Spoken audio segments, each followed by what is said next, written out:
Good evening. નવજીવન trust વતી હું કિરણ કાપુરે આપ સૌનું સ્વાગત કરું છું. સૌને ખ્યાલ હશે કે નવજીવન ટ્રસ્ટ આ વર્ષ સરદાર વલ્લભભાઈ પટેલની 150મી જન્મજયંતિનું ઉજવણી કરી રહ્યું છે. આ ઉજવણીના ઉપક્રમે નવજીવન ટોક્સમાં સરદાર પટેલના જીવનના મહત્ત્વના 3 સત્યાગ્રહને અનુલક્ષીને 3 વક્તવ્યો આયોજિત કર્યા છે. સરદાર પટેલ વિશેની આ સંગોષ્ઠીના પ્રથમ મણકામાં લેખક પત્રકાર અંકિત દેસાઈએ બારડોલી સત્યાગ્રહમાં સરદારની ભૂમિકા વિશે વાત કરી હતી. ગત રવિવારે જ બીજા વક્તવ્યમાં વસંત ગઢવીએ બોરસદ સત્યાગ્રહનો ઇતિહાસ રસપ્રદ રીતે મૂકી આપ્યો હતો. આજે ખેડા સત્યાગ્રહ વિશે જાણીતા પત્રકાર લેખક ઉર્વિશ કોઠારી વાત કરશે. ઉર્વિશભાઈને વિનંતી છે કે તેઓ સ્ટેજ પર આવે અને પોતાનું સ્થાન લે.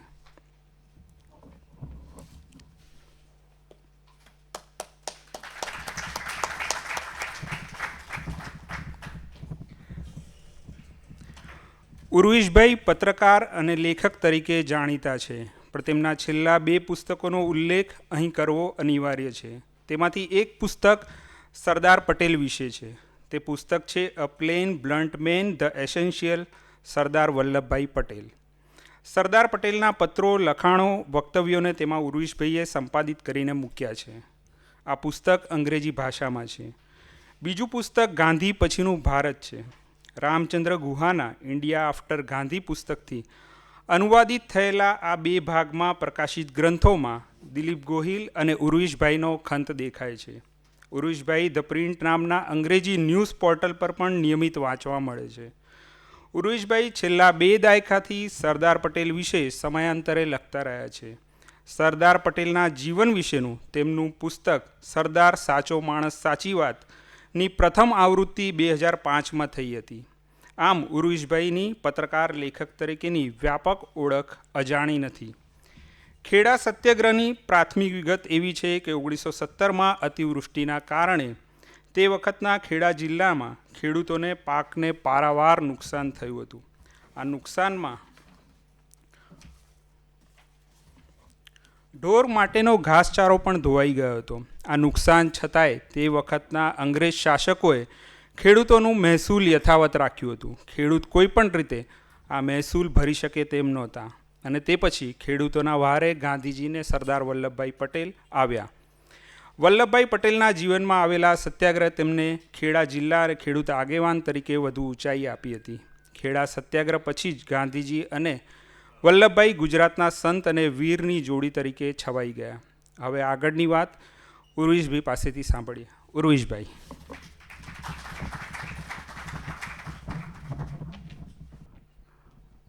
નમસ્કાર અને અધ્યાપકોને ગુડ મોર્નિંગ.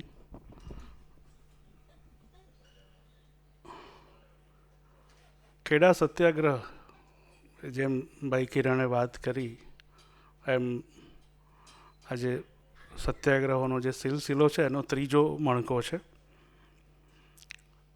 એટલે એક રીતે કહી શકાય કે એક અવળા ક્રમમાં વાત શરૂ થઈ બારડોલી, બોરસદ અને આજે ખેડા. કયું ખેડા? આ 1879નું એક ગેઝેટિયર છે ખેડા અને પંચમહાલનું.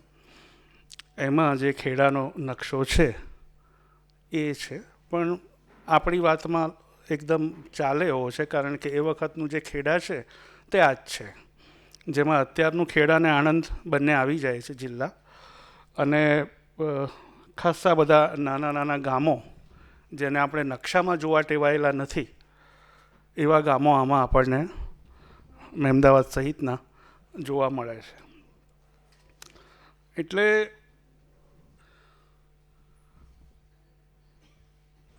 ખેડા સત્યાગ્રહની વાતમાં જતા પહેલાં મને એમ છે કે કિરણે એક આછી વાત તો કરી, તો શરૂઆત થોડાક વિઝ્યુઅલથી કરીએ. એમાં વાંચવાનું નથી કશું, જોવાનું છે. પણ એ જોઈએ એક ફીલ માટે કે ભાઈ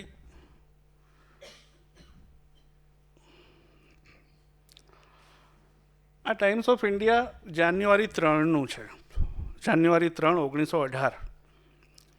અને આ ઉપરનો ભાગ છે એ કાપીને મૂકેલો છે, પણ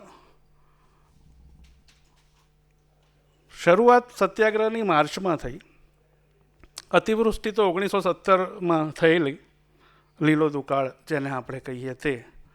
અને ત્યાર પછીની જે પરિસ્થિતિ હતી એમાં એક છાપામાં કેવા પ્રકારનો અહેવાલ આવે છે. એટલે પેલો નકશો મેં જે તમને બતાવ્યો 1879નો, 1879નો, અને આની પહેલી લાઇનમાં જે વાત આવે છે the managing committee of Gujarat સભા, એ ગુજરાત સભા એ 1884ની. 1884માં ગુજરાત સભાની સ્થાપના થઈ.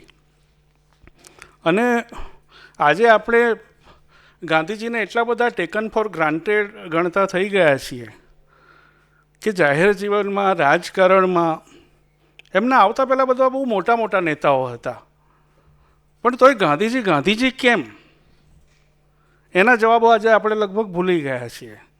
એ જ્યારે આપણે આવા વિષયની વિગતોમાં જઈએ ત્યારે આપણને બરાબર અંડરલાઇન થાય છે કે ગાંધીજીનો વિશેષ, ગાંધીજીના પ્રદાનો કેટલી કેટલી જાતના હતા. તો આજે ગુજરાત સભા છે એ એક જાહેર પ્રવૃત્તિ, જાહેર રાજકીય પ્રવૃત્તિ કરતી સંસ્થા હતી. અને આઝાદી બાઝાદીનો કોઈ ખ્યાલ નહોતો એ વખતે. એ વખતે એવું હતું કે ભાઈ આપણે તો, ઇવન ગાંધીજીના મનમાં નહોતો કે ભાઈ આપણે તો બ્રિટિશ રાજની વફાદાર રહીએ ને આપણને આપણા અધિકાર મળવા જોઈએ નાગરિક તરીકેના. હવે કમાલ એ છે કે બ્રિટિશ ગુલામીમાં આપણી પ્રજા નાગરિક તરીકેના હક માગતી હતી.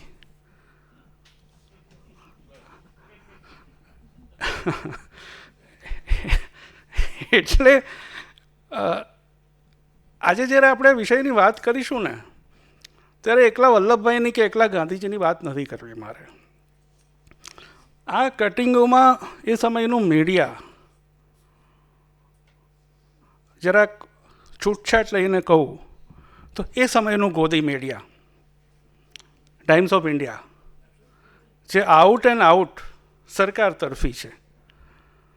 બીજી બાજુ બોમ્બે ક્રોનિકલ, જે એકદમ હોર્નીમનનો એકદમ રાષ્ટ્રવાદી છે, અંગ્રેજ માણસ તંત્રી હોવા છતાં. તો અંગ્રેજીમાં આ બે પેરેલલ છે આપણી જોડે. એ સો કોલ્ડ ગોદી મીડિયામાં, એ ટાઈમ્સ ઓફ ઇન્ડિયામાં પણ શું શું અને કેવું કેવું આવે છે એવું પણ એક આપણે આજે જરા જોઈશું. તો પહેલો રિપોર્ટ છે સ્કેર સિટીનો. આ એક નજરે બતાવીને પછી મૂળ વાત ચાલુ કરું. પછી ડિસ્ટ્રેસ ઇન ખેડા. આ ટાઈમ્સ ઓફ ઇન્ડિયા જાન્યુઆરી 19. તમે સાઇઝ જુઓ. આ પત્ર ઠક્કર બાપાનો છે. સર્વન્ટ સોસાયટી ઓફ ઇન્ડિયાના સભ્ય તરીકે ઠક્કર બાપાએ ખેડા જિલ્લાના ગામોની મુલાકાત લઈને જે અહેવાલ લખ્યો, એ આજે તમે આવો કોઈ અહેવાલ ગામડામાં જઈને લખો, પછી કયું છાપું આ સાઇઝમાં છાપશે? આ times of India out and out સરકાર તરફી છાપો. એણે ઠક્કર બાપાનો પત્ર એકદમ ફૂટપટ્ટી લઈને માપવો પડે એ સાઇઝમાં છાપ્યો છે. આ પણ જાન્યુઆરીની વાત છે. એટલે તમે જુઓ કે ગાંધીજી તો ચંપારણમાં છે. ગાંધીજી ચંપારણમાં સત્યાગ્રહમાં વ્યસ્ત છે. પહેલો સત્યાગ્રહ છે આમ ઘણી બધી રીતે, પણ એ જુદી જાતનો છે. જે અહીંયા વાત થઈ બોરસદ, એટલે આપણે બારડોલી, બોરસદ અને ખેડા ઊંધા ક્રમમાં, આ ત્રણ કરતાં ચંપારણ જુદી જાતનો છે. એટલે ખેડાની આખી વાત અલગ છે, પણ હજી ગાંધીજી એમાં નથી. હજી ગાંધીજી ચંપારણમાં છે. અને ગાંધીજી આમ મલ્ટીટાસ્કિંગવાળા ખરા, પણ આમ નહીં. એટલે વન થિંગ એટ એ ટાઈમમાં અત્યારે પૂરું ફોકસ ચંપારણમાં આપી રહ્યા છે, અને દરમિયાન અહીંયા બધી ગતિવિધિ ચાલે છે, એની આપણે આગળ વાત કરીશું. પણ આ એ ગતિવિધિના એક ભાગરૂપે ઠક્કર બાપા મુંબઈથી આવીને ચરોતરના ખેડાના ગામમાં ફરીને એક લાંબો રિપોર્ટ આપે છે. આ એક રસિક કથા છે, આની વાત પછી કરીશું. હવે ઠક્કર બાપા તો આવી ગયા, પણ બે માણસો મુંબઈ ધારાસભામાં છે. એકનું નામ છે વિઠ્ઠલદાસ વિઠ્ઠલભાઈ પટેલ અને બીજાનું નામ છે ગોકુળદાસ કાનદાસ પારેખ. આ એ જમાનાની વાત છે જ્યારે ધારાસભામાં બેઠેલા ધારાસભ્યને લોકો નામદાર કહેતા હતા. નામદાર પટેલ ને નામદાર પારેખ. આજે આપણે કલ્પીએ ના શકીએ કોઈ ધારાસભ્યના નામ આગળ નામદાર મૂકવાનું. સારું જ છે, કલ્પવા જેવું એ નથી, પણ આ એ સમયની વાત છે. અત્યારે નામદારથી એ ઉપર છે. તો ગોકુળદાસ કાનદાસ પારેખ એમણે પોતાની વાત, આ તો મેં ખાલી ઉપરનો ભાગ, નીચે પહેલી કોલમમાં તો બહુ લાંબુ છે, એમાં ઉપરનો ભાગ મેં આપ્યો છે કે એ પોતાની વાત મૂકે છે. તો આ એક મુદ્દો છે કે લોકોની સમસ્યા, સામાન્ય પ્રજાની સમસ્યા, એની જોડે કોણ કોણ સંકળાય છે.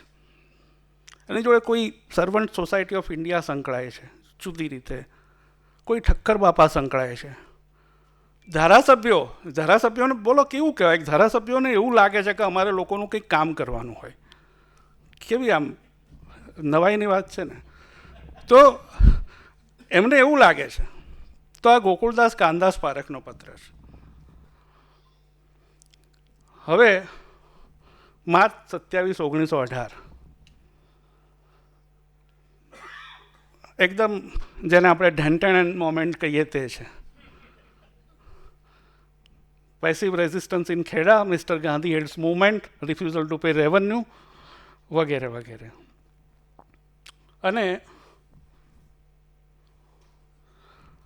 આ આપણે એ યાદ રાખવાનું છે આ સત્યાગ્રહની વાત કરતી વખતે કે આ 1918 છે, એટલે નવજીવન શરૂ નથી થયું. 20મી સદી છે, પણ એ મુંબઈથી નીકળે છે, એની જુદી દુનિયા છે. 20મી સદીના હું અંકો જોઈ ગયો, એમાં ક્યાંય ખેડા સત્યાગ્રહનો ઉલ્લેખ નથી. પછીના 20મી સદીમાં અસહકાર આંદોલનનું અદ્ભુત કવરેજ છે. ગાંધીજી મસ્જિદમાં જઈને ભાષણ આપે ને મિનારા પેલા પગથિયા પરથી ઉતરતા હોય સર્ક્યુલર, અને ચોપાટી પર સભા ભરાઈ હોય, ને આવા બધા અદ્ભુત ફોટા 20મી સદીમાં છપાયેલા છે. પણ ખેડા સત્યાગ્રહ 20મી સદીમાં નથી. આ જે છે એ એક મેગેઝિન છે જેનું નામ છે ગુજરાતી ચિત્રમય જગત.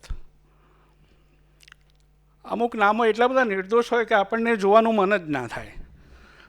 એટલે અત્યાર સુધી મેં આ કદી જોયું જ નહોતું, કારણ કે મૂળ મરાઠી મેગેઝિન ચિત્રમય જગત પૂનાથી બહાર પડે. આ ગાળામાં જ્યારે જ્યારે જઈએ ત્યારે આપણને એક બહુ જ એવી લાગણી પણ થાય કે ગુજરાત મહારાષ્ટ્ર આમ કેટલા બધા એક હતા અમુક અર્થમાં. ભાષાનો ફરક હોવા છતાં આદાન પ્રદાનની રીતે કે એટલે આજે પણ ખાનદેશમાં જઈએ તો કેટલું બધું ગુજરાતી આપણને એક લાગે. તો પૂનાનું એક પબ્લિકેશન આ મેગેઝિન કાઢતું હતું, આટલી મોટી સાઇઝનું મેગેઝિન, નવજીવન વગેરે જે આવતા હતા એવી રીતે. અને એના નામ પરથી જ એનું નામ હતું ચિત્રમય જગત, એટલે પિક્ટોરિયલ મેગેઝિન. અને બીજી એક વાત યાદ રાખીએ કે આ ગાળો ફર્સ્ટ વર્લ્ડ વોરનો છે, એટલે ચિત્રમય જગતમાં બે પાના ભરીને સેકન્ડ વર્લ્ડ વોરના સરકારી ફોટા આવે છે. પંચમાંથી કાર્ટૂનો પણ આવે છે, પછી છપાય છે ન્યૂઝ પ્રિન્ટ પર, એટલે બહુ દેખાય નહીં તમને, આમ જરા ધ્યાનથી જોવું પડે. પણ એ મેગેઝિનમાં પ્રજાબંધુ છે એ વખતે, પણ પ્રજાબંધુ જોવા મળ્યા નથી મળતા, ઘણા બધાને જોવા, મને પણ નથી મળ્યા. તો આ એક છે એનું ઓફિશિયલ ઉદ્ઘાટન. અને મને તો શબ્દમાં રસ પડે એટલે મેં તો રણશીંગુ શબ્દ જાણેલો, આમાં તો છે રણ શીંગડું. તો અને પછી ગાંધીજીનું આખી જે એમને જે સભામાં ઉદ્બોધન છે તે છે. આ વિજય પટેલ સિનિયર વિઠ્ઠલભાઈનો એક પત્ર છે. બધું આંદોલન ને બધું ચાલુ થયું, ખેડામાં ચળવળ ચાલુ થઈ. નીચે સરનામું જુઓ, બાંદ્રા. એટલે છાપામાં છપાયું કે આ એ મતલબનું છપાયું હશે કે આ બધા ધારાસભ્યો ધારાસભામાં બેસીને કરે છે શું, કેમ બોલતા નથી. અને એમાં વિઠ્ઠલભાઈના નામજોગ કોઈએ લખ્યું હશે. એટલે નામદાર પટેલ સાહેબે પત્ર લખ્યો છે અને સરસ રીતે છપાયો છે. અને એમાં નામદાર શ્રી કહે છે કે મેં ધારાસભામાં 35 વાર સવાલ પૂછ્યા. આમાં તમે ક્યાંક જોશો તો 35 એવો આંકડો દેખાશે પણ ખરો, ઉપરથી 4થી 5મી લીટીમાં. 35 વાર મેં સવાલો પૂછ્યા અને દરેક વખત મારા સવાલો કલમના એક ઝાટકે રદ કરવામાં આવ્યા. એટલે કે એવું ના માનતા કે અમે ધારાસભામાં બેઠા બેઠા ચરોતરીમાં કહું તો મંજીરા વગાડીએ છીએ. અમે અમારું કરવાનું કરીએ જ છે. અને પછી મિસ્ટર ગાંધી, એ વખતે મિસ્ટર ગાંધીવાળું બી અમુક લોકોમાં ચાલતું હતું. તો એ જે કામ કરે છે એની વાત છે.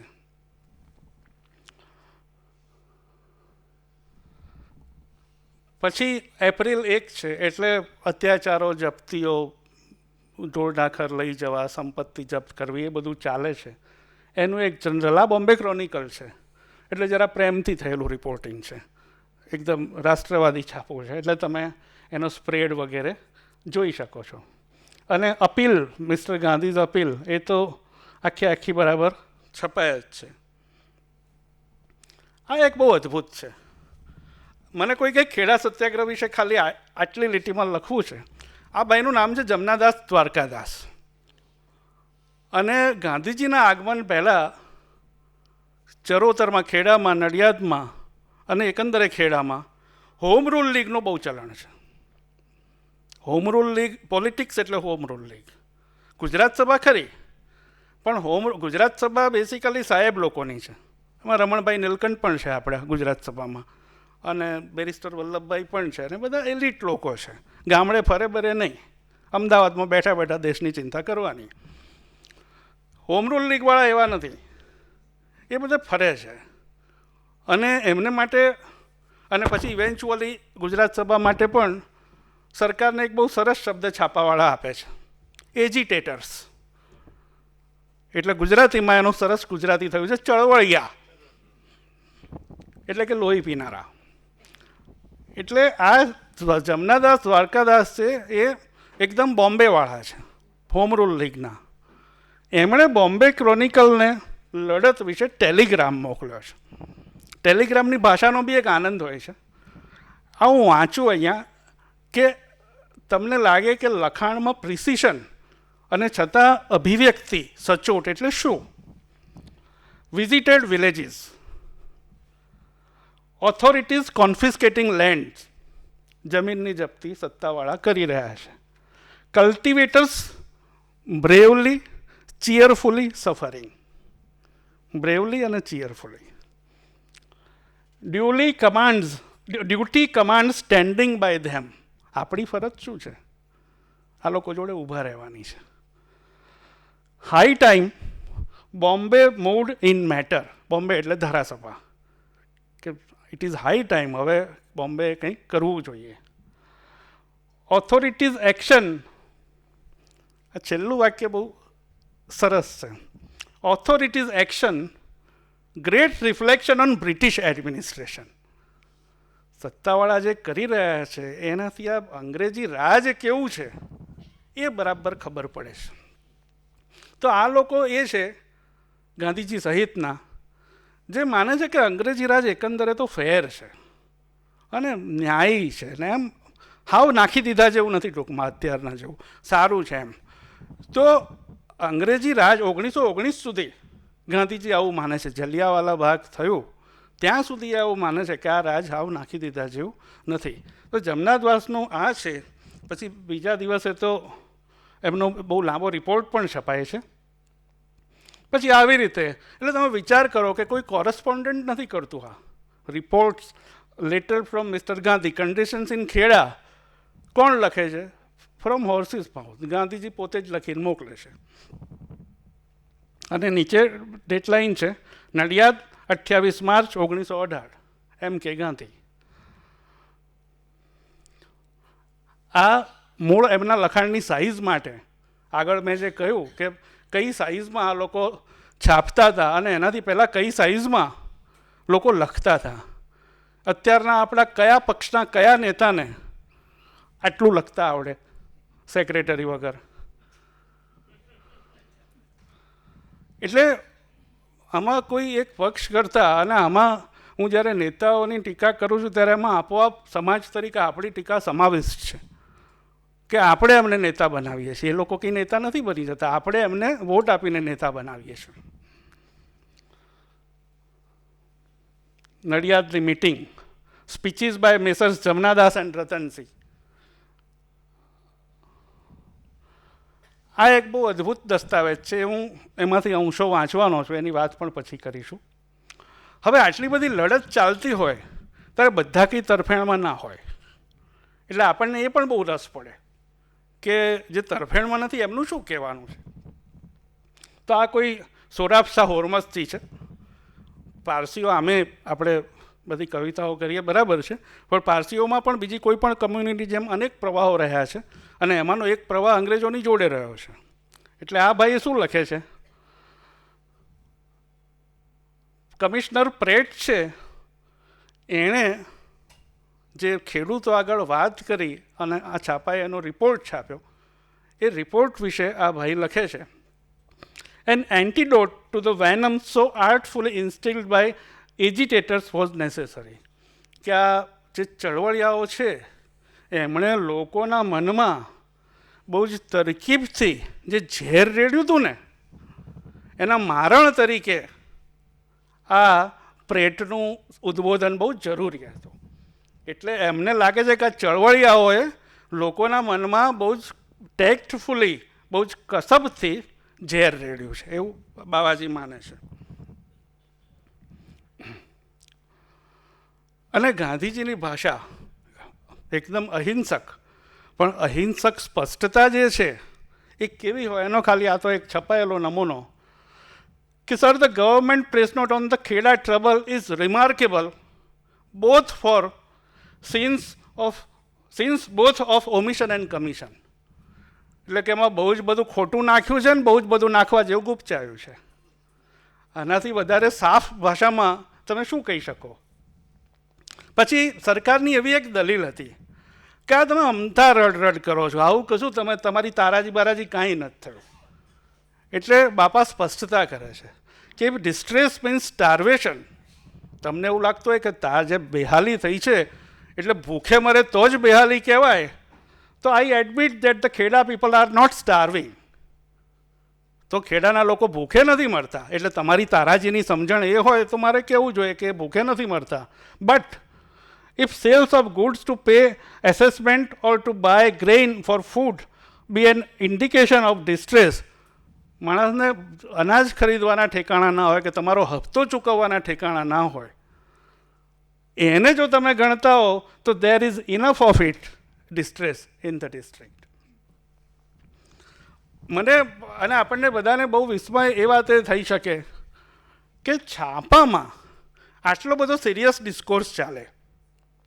આજે તો વિચારપત્રોમાં આવો નથી ચાલતો, એટલો સિરિયસ ડિસ્કોર્સ આ લેવલના લોકો. એનું એક કારણ એ પણ ખરું કે એ વખતે માધ્યમો બહુ ઓછા હતા, એટલે જે કંઈ માધ્યમો હોય એનો જ એક કસ કાઢવાનો રહે.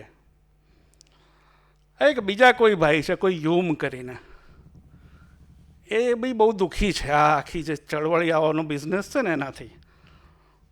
એમણે લાંબો કાગળ લખ્યો છે, પણ એની છેલ્લી લીટી મને બહુ ગમી, એટલે એ ક્યારે પણ લાગુ પાડી શકાય સરકાર તરફથી. એનાર્કી ઇઝ વર્સ ધેન સિવિયરિટી. એટલે કે અરાજકતા કરતાં કડકાઈ લાખ દરજ્જે સારી. અરાજકતા એટલે શું તો કે સરકારના અન્યાયનો જે વિરોધ થાય ને એ અરાજકતા. અને કડકાઈ એટલે શું? તો કે સરકાર જે કરે તે. તો નેચરલી સરકાર જે કરે એ જ સારું હોય.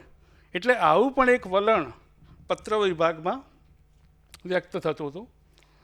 અને પછી આ છેલ્લે જૂન 8નું ટાઈમ્સ ઓફ ઇન્ડિયા છે, જ્યારે ફાઇનલ જે કંઈ સમાધાન ગણો કે જે કંઈ લડત પૂરી થઈ ત્યારનું આખું નિવેદન છપાયું છે. અત્યાર સુધી એમ કે ગાંધી હતા. નિવેદનની શરૂઆત થાય છે, the following is the translation of manifesto issued in Gujarati to the people of Kheda by messrs M K Gandhi and Vallabhbhai જે પટેલ. પહેલી વાર અહીંયા વલ્લભભાઈ જે પટેલ સત્તાવાર રીતે ગાંધીજીની જોડે નિવેદનમાં સહી કરનાર તરીકે દાખલ થાય છે. નીચે એમ કે ગાંધી, વલ્લભભાઈ જે પટેલ. એ વખતે આ પેલા અત્યારે જે બધા અર્બન નક્સલ ને એવું બધું ચાલે ને, એ વખતે એક શબ્દ બહુ ચાલતો હતો, બોલ્શેવિઝમ અથવા તો બોલ્શેવિકિઝમ.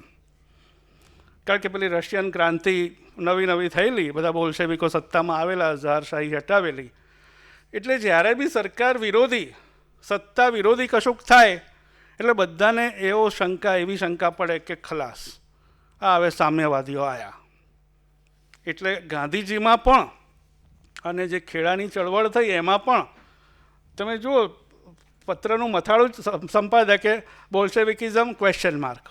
આ ક્વેશ્ચન માર્ક છે ને પત્રકારો માટે બહુ હાથ વગો હોય છે. આપણે જે કહેવું હોય તે કહી બી દેવાય, અને અમે તો ક્યાં આવું કહ્યું હતું, અમે તો ખાલી સવાલ, અમે બી આવું કરીએ જ છે, એટલે અમે તો ખાલી સવાલ પૂછ્યો છે એમ કરીને. એટલે આ ભાઈ લખે છે કે sensible men decline to see in his Kheda campaign anything else than practical expression of this Bolshevism. એટલે કે કોઈ પણ માણસ ધ્યાનથી જોવે સેન્સિબલ તો એને જણાશે કે ખેડામાં આમણે ગાંધીજીએ જે કંઈ કર્યું એ બોલ્શેવિકિઝમ સિવાય બીજું કશું નથી. અને એનો અર્થ શું? બોલ્શેવિકિઝમ એટલે શું? The real meaning of which is the dissolution of all law and order. Law and order જેવું કશું રહે જ નહીં. And breakup of the society which is founded upon them. એટલે કે જે કાયદા અને વ્યવસ્થા આધારિત સમાજ છે એનો પાયો કાયદો વ્યવસ્થા છે એ જ ખસેડી નાખવાનો, એ જ ઓગાળી દેવાનો, એ જ ખતમ કરી નાખવાનો, એ બોલ્શેવિકિઝમ. હવે આ લો એન્ડ ઓર્ડર કયું પ્રાણી છે? તો લો એન્ડ ઓર્ડર એ પ્રાણી છે કે જેમાં બધું લખેલું હોય, પણ કરવું હોય સરકારને જે કરે તે જ કરવું હોય. કે ભાઈ પાક કેટલો થયો? 16 આની જૂના જમાનામાં ગણાતો હતો કે ભાઈ 100% થી 16 આની, 50% તો 8 આની ને 25% તો 4 આની. તો 4 આનીથી ઓછો પાક થયો હોય તો મહેસૂલ મુલતવી રાખવું પડે. This is law and order as prescribed by the government. પણ પછી સરકાર, પણ હવે સવાલ એ છે લો એન્ડ ઓર્ડરમાં કે 4 આની 8 આની નક્કી કોણ કરે? વાઇસરોય આવવાનો નથી, મુંબઈથી ગવર્નર વિલિંગ્ટન આવવાનો નથી, અરે અમદાવાદથી પ્રેટ બી આવવાનો નથી. નક્કી કરે તલાટી. તલાટી નક્કી કરે એટલે તલાટી લોકલ માણસ છે. તલાટીની ઉપર કોઈ હોય એને કહ્યું કે ભાઈ 4 આની 12 આની કાંઈ નહીં, જેટલો થયો હોય એટલો 4 આનીથી ઉપર થવો જોઈએ. છેવટે ચોપડો તારે ચિતરવાનો છે. ઉપર નહીં થાય તો પછી લો એન્ડ ઓર્ડર પ્રમાણે નોકરી જશે. એટલે લો એન્ડ ઓર્ડરની આખી જે સમજણ છે એ સરકાર બહુ ફ્લેક્સિબલ રાખતી, અને પછી કંઈ પણ થાય એટલે એને આગળ કરી દેવાની કે ભાઈ લો એન્ડ ઓર્ડર. સત્યાગ્રહની લડત પેલું આપણે અંગ્રેજી નિવેદન જોયું, એ જ પ્રમાણેનું આ ગુજરાતી નિવેદન. અમે છીએ નિત્ય પ્રજાના સેવકો, મોહનદાસ કરમચંદ ગાંધીના વલ્લભભાઈ ઝવેરભાઈ પટેલ. આમાં 2-3 ઠેકાણે ચિત્રમય જગતમાં વલ્લભભાઈનું નામ વલ્લભભાઈ તરીકે જ છપાયું છે, ખબર નહીં કેમ. આ મેગેઝિન બાય ધ વે પૂનાથી બહાર પડતું હતું, અને પૂનાથી મરાઠી ને ગુજરાતી બંને વર્ઝન એના બહાર પડતા. અને અત્યાર સુધી મેં નહીં જોયેલું એનું એક કારણ એ હતું કે આ મૂળ તિલકવાળું મેગેઝિન. એટલે તિલક મહારાજનું અનન્ય ભક્ત, એ તિલક મહારાજ જ્યાં જ્યાં જાય એનું બહુ જ અદ્ભુત કવરેજ આમાં આવતું હોય. હું આ નિમિત્તે જોતો હતો તો લોકમાન્ય તિલક ભરૂચમાં આવેલા એનો પણ એક ગ્રુપ ફોટો એમાં છે, આપણને તિલક દેખાય નહીં ગ્રુપ ફોટોમાં ખરાબ છપાયો હોય એટલે, પણ મૂળ તિલકવાળું મેગેઝિન. મને એમ કે તિલકવાળા મેગેઝિનને વળી ગાંધીજીમાં ક્યાં રસ પડવાનો, પણ પછી મેં જોયું કે એમને ખાસો રસ પડ્યો છે.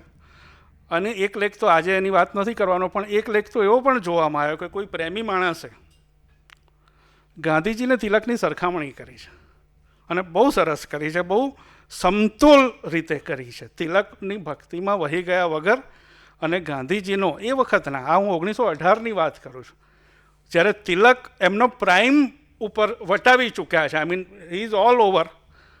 ગાંધીજીને હજુ 3 વર્ષ થયા છે, અને એક માણસ ગાંધીજીને તિલકની આમાં સરખામણી કરે છે, અને એમાં ગાંધીજીના જે વિશેષ છે તિલકની સરખામણીમાં અને સ્વતંત્ર રીતે એ ઉપસાવી આપે છે. તો આવું બધું છૂટું છવાયું, અને આ આપણને ખબર ના હોય, આપણું અજ્ઞાન છે. બાકી બધું જ થયું છે, બધું જ થતું હોય છે.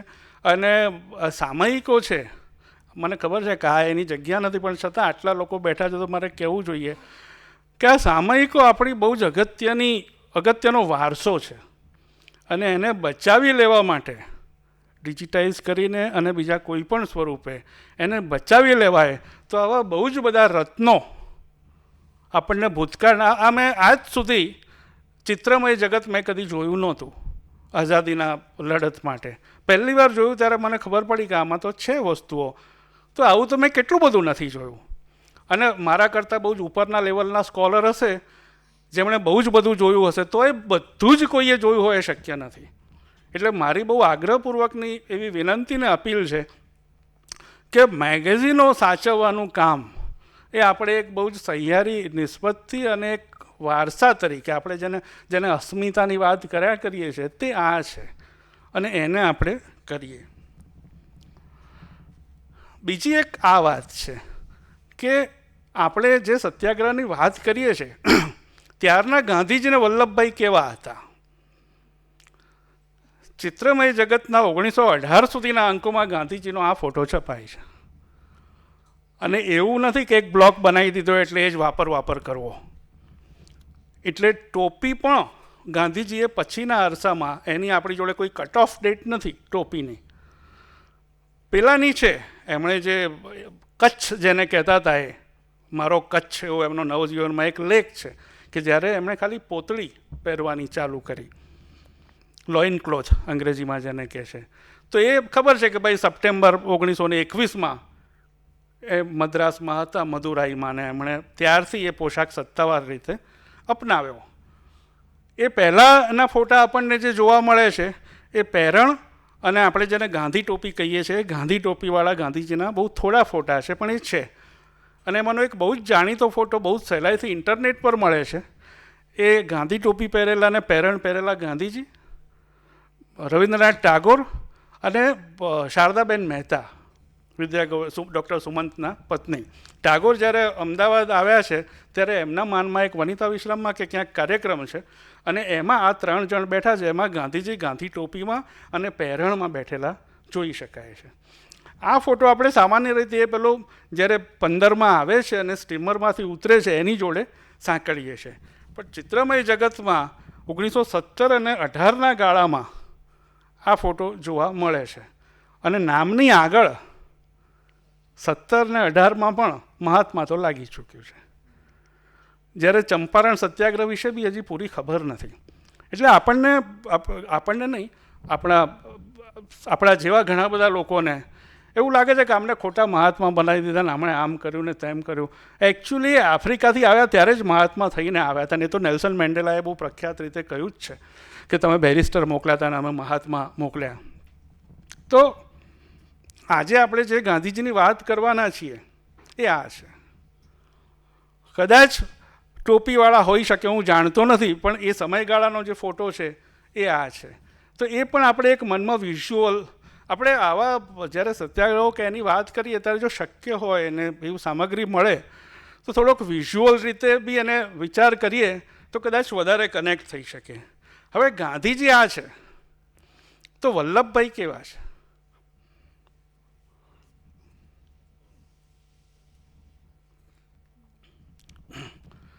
જ્યારે સત્યાગ્રહ શરૂ થાય છે ત્યારે વલ્લભભાઈ આ છે, ખેડા સત્યાગ્રહ વખતે. અને એકચ્યુઅલ કામ કરવાનું આવે છે ત્યારે વલ્લભભાઈ આ છે. અને એની વાત આવે છે અંદર કે આમાંથી આ કેવી રીતે થયા. હજી પેલા ખાદીવાળાને એ વલ્લભભાઈની વાર છે, પણ બાપા જોડે રહીને એટલી ખબર પડી જાય છે કે લોકોનું કામ કરવું હોય તો આવે છે, નહીં થાય. અને બાપા જે પ્રકારનું કામ માગે છે કે નડિયાદ ઉતરી ને ગાડામાં જવાનું છે, હવે આ માણસને તમે ગાડામાં બેઠેલો કલ્પી શકો? એ પોતે બી નથી કલ્પી શકતા. એટલે પછી એ કહે છે કે આપણે રહેવા દઈએ અને પછી આ પોશાકે અપનાવે છે. આ આગળ જેની વાત કરી ગોકુળદાસ કાનદાસ પારેખ, જે ધારાસભાના ધારાસભ્ય હતા ને જેમનો આગળ પત્ર અને રિપોર્ટ ને બધું કર્યું. આ જમનાદાસ દ્વારકાદાસ હોમ રૂલ લીગવાળા અને આ નામદાર વિઠ્ઠલભાઈ પટેલ. એ તો પછી આગળ જતાં ભારતની જે કેન્દ્રીય ધારાસભા છે, પહેલાં તો મુંબઈ ધારાસભામાં હતા, પછી જે સેન્ટ્રલ લેજિસ્લેટિવ એસેમ્બલી હતી, કેન્દ્રીય ધારાસભા, એના પહેલાં ભારતીય સ્પીકર બન્યા. અને વલ્લભભાઈ જોડે એમનો હંમેશા એક વિલક્ષણ પ્રકારનો સંબંધ, ભાઈ ચારો અને ભાઈગીરી બંને રહ્યા.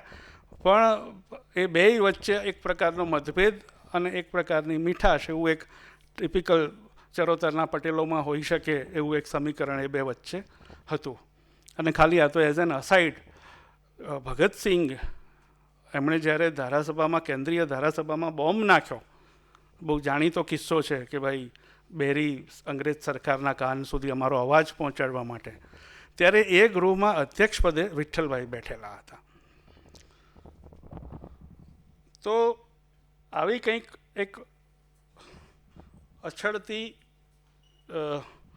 વિઝ્યુઅલ જર્ની પછી આપણે સત્યાગ્રહની થોડીક વાત કરીએ. ગાંધીજીની આત્મકથામાં બહુ ઓછા સત્યાગ્રહો વિશે આપણને જોવા મળે છે. એમાં ચંપારણ એક છે ને બીજો ખેડા છે. ખેડા સત્યાગ્રહના એમણે લગભગ 3 પ્રકરણ લખ્યા છે, ટૂંકા 1.5-2 પાનાના. અને એમાં એમણે એક લાઈન લખી દીધી છે એમની સ્ટાઇલમાં કે ભાઈ આમાં બહુ વિગતે નહીં લખવું. કેમ?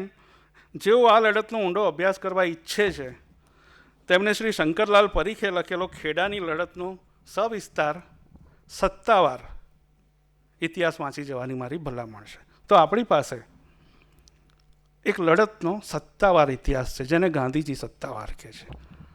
અને મેં કહ્યું તો એમ આપણે એક સમાંતર પ્રવાહોની રીતે જોઈએ તો એ સત્તાવાર ઇતિહાસ દસ્તાવેજીકરણમાં રસ ધરાવતા કોઈ પણ માણસે જોવા જેવો છે.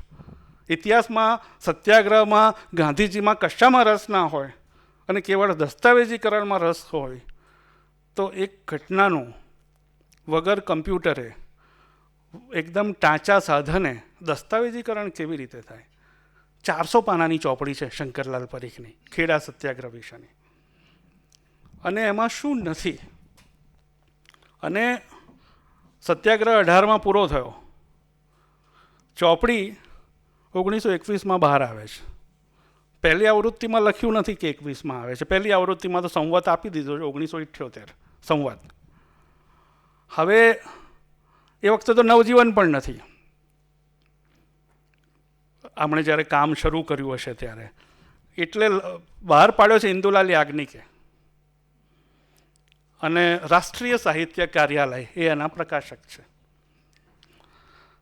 અને શંકરલાલ પરીખ, કઠલાલના કાર્યકર,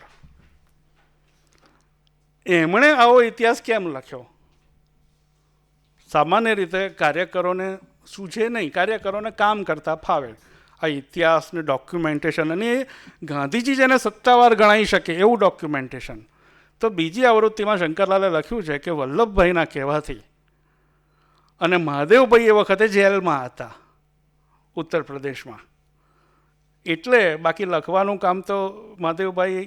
પણ એ હું તમને કહું ટુ શંકરલાલ્સ ક્રેડિટ, આ વાંચ્યા પછી તમને મહાદેવભાઈની ખોટ ના ચાલવા દે એ લેવલનું કામ એમણે કર્યું છે. અને 1921માં પ્રકાશનનું લોજિક એ છે કે અમદાવાદમાં કોંગ્રેસનું અધિવેશન છે, એટલે એની સમાંતરે, એટલે પહેલી આવૃત્તિમાં નથી લખ્યું પણ બીજીમાં લખ્યું છે કે આ એ મહાસભાનું અધિવેશન હતું એ નિમિત્તે આ પુસ્તિકાનું પ્રકાશન થયું છે. એમાં જે પ્રકારના દસ્તાવેજો ટાંક્યા છે, એટલે મને સહજ એવો સવાલ થયો કે આ બધા મૂળ ક્યાં ગયા. એટલે એમાં હમણે શંકરલાલે જ લખી આપ્યું છે, ભાઈ રિઝવાન જરા દુઃખી થાય એવી વાત છે, પણ એમણે લખી આપ્યું છે કે બધું સાહિત્ય અને પત્ર વ્યવહાર મદ્રાસના નટેશનને મોકલી આપ્યો. એ અંગ્રેજીમાં લખવાના હતા પણ એ લખ્યું નહીં ને ત્યાંથી સામગ્રી પાછી પણ આવી નહીં. એટલે શંકરલાલે જ લખી દીધું છે કે ભાઈ આ બધું નટેશન જોડ્યો હતું, એટલે હવે મદ્રાસની ગુજરીમાં કંઈક મેળ પાડવો પડે.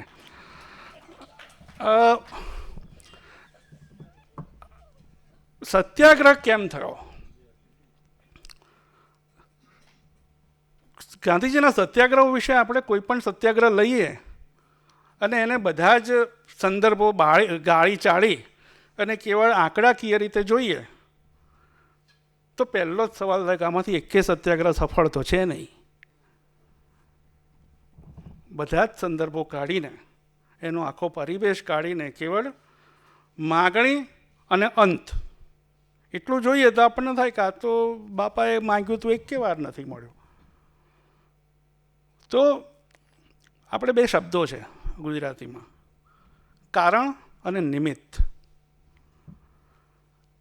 આપણે સત્યાગ્રહમાં કારણ શોધીએ છીએ, ગાંધીજી નિમિત્ત શોધતા હતા કે ભાઈ માગણી નિમિત્ત છે, માગણી એન્ડ નથી. માગણી તો એક ટૂલ છે જેના થકી આપણે લોકોને સત્યાગ્રહ શીખવાડવાનો છે. પહેલી જે આવૃત્તિ છે ખેડા સત્યાગ્રહ, ખેડાની લડતની, એની પ્રસ્તાવના વલ્લભભાઈએ લખી છે.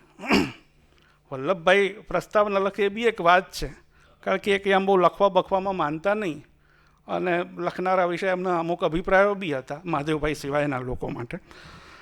તો વલ્લભભાઈ આ કારણ ને નિમિત્તવાળી વાત એમના શબ્દોમાં બહુ સરસ રીતે મૂકી આપે છે કે લડત જે છે એ આખા રાજ્યતંત્ર સામેની નહોતી. એટલે મેં આગળ કહ્યું ને કે આમાં આઝાદીવાળી કોઈ સ્કીમ નહોતી. આ તો હજી 1918 છે, હજી તો બધું રાજ્ય ભક્તિને આ તે બધું ચાલે છે. હા, એટલું છે ગાંધીજીએ ગોધરામાં રાજકીય પરિષદ ભરી તો દરેક પહેલાં આવો કંઈ બી રાજકીય કાર્યક્રમ થાય એટલે ભાઈ બ્રિટનની જે તાજ છે એને વફાદારીનું તમારે પેલું કમિટમેન્ટ આપવાનું, સોગંદ પ્રકારનું તમારે કાર્યક્રમના આરંભે વફાદારી જાહેર કરવાની. ગાંધીજી છે એટલે ગાંધીજી એવું કહે છે કે ભાઈ આપણે આવી એક્સપ્લિસિટ જાહેર વફાદારી કહેવાની જરૂર નથી. આ તો કે આમાં આપણું ખરાબ દેખાય. આપણે કે કશું ના કહીએ, આપણે અનલેસ સ્પેસિફાઈડ અધરવાઇઝ, એટલે કે આપણે બીજું કશું ના કહીએ તો આપણે વફાદાર જ ગણાઈએ. વફાદાર છે એવું કહેવાની જરૂર જ નથી, વફાદાર નથી એમ કહેવું પડે. અને લોકોને થાય છે આ યાર જોરદાર લઈ આવ્યા, આવી રીતે તો આપણે કદી વિચાર્યું જ નહોતું કે ભાઈ હું તને વફાદાર છું એવું કહેવાનું ના હોય. It goes without saying. હું તને વફાદાર નથી એવું કહેવાનું હોય. અને એ વખત નહોતો આવ્યો પણ એમણે એ રિવાજ કઢાવી નાખ્યો. તો એટલું થયું હતું, પણ રાજ સામેનો વાત નહોતી, આખા રાજ્યતંત્રને ઉખાડવાની વાત નહોતી. એટલે વલ્લભભાઈ કહે છે કે લડત આખા રાજ્યતંત્ર સામેની નહોતી, છતાં એ લડતનું સ્વરૂપ એવા પ્રકારનું હતું કે પ્રજામતને માન આપીને જ રાજ્ય કરી શકાય. તમે વિચાર કરો આ કેટલો ઇમ્પોર્ટન્ટ સિદ્ધાંત જે આપણે ગુલામીના કાળમાં હતો તે આપણે લોકશાહીના કાળમાં ભૂલી ગયા કે સરકારો પ્રજામતને માન આપીને જ રાજ કરી શકે.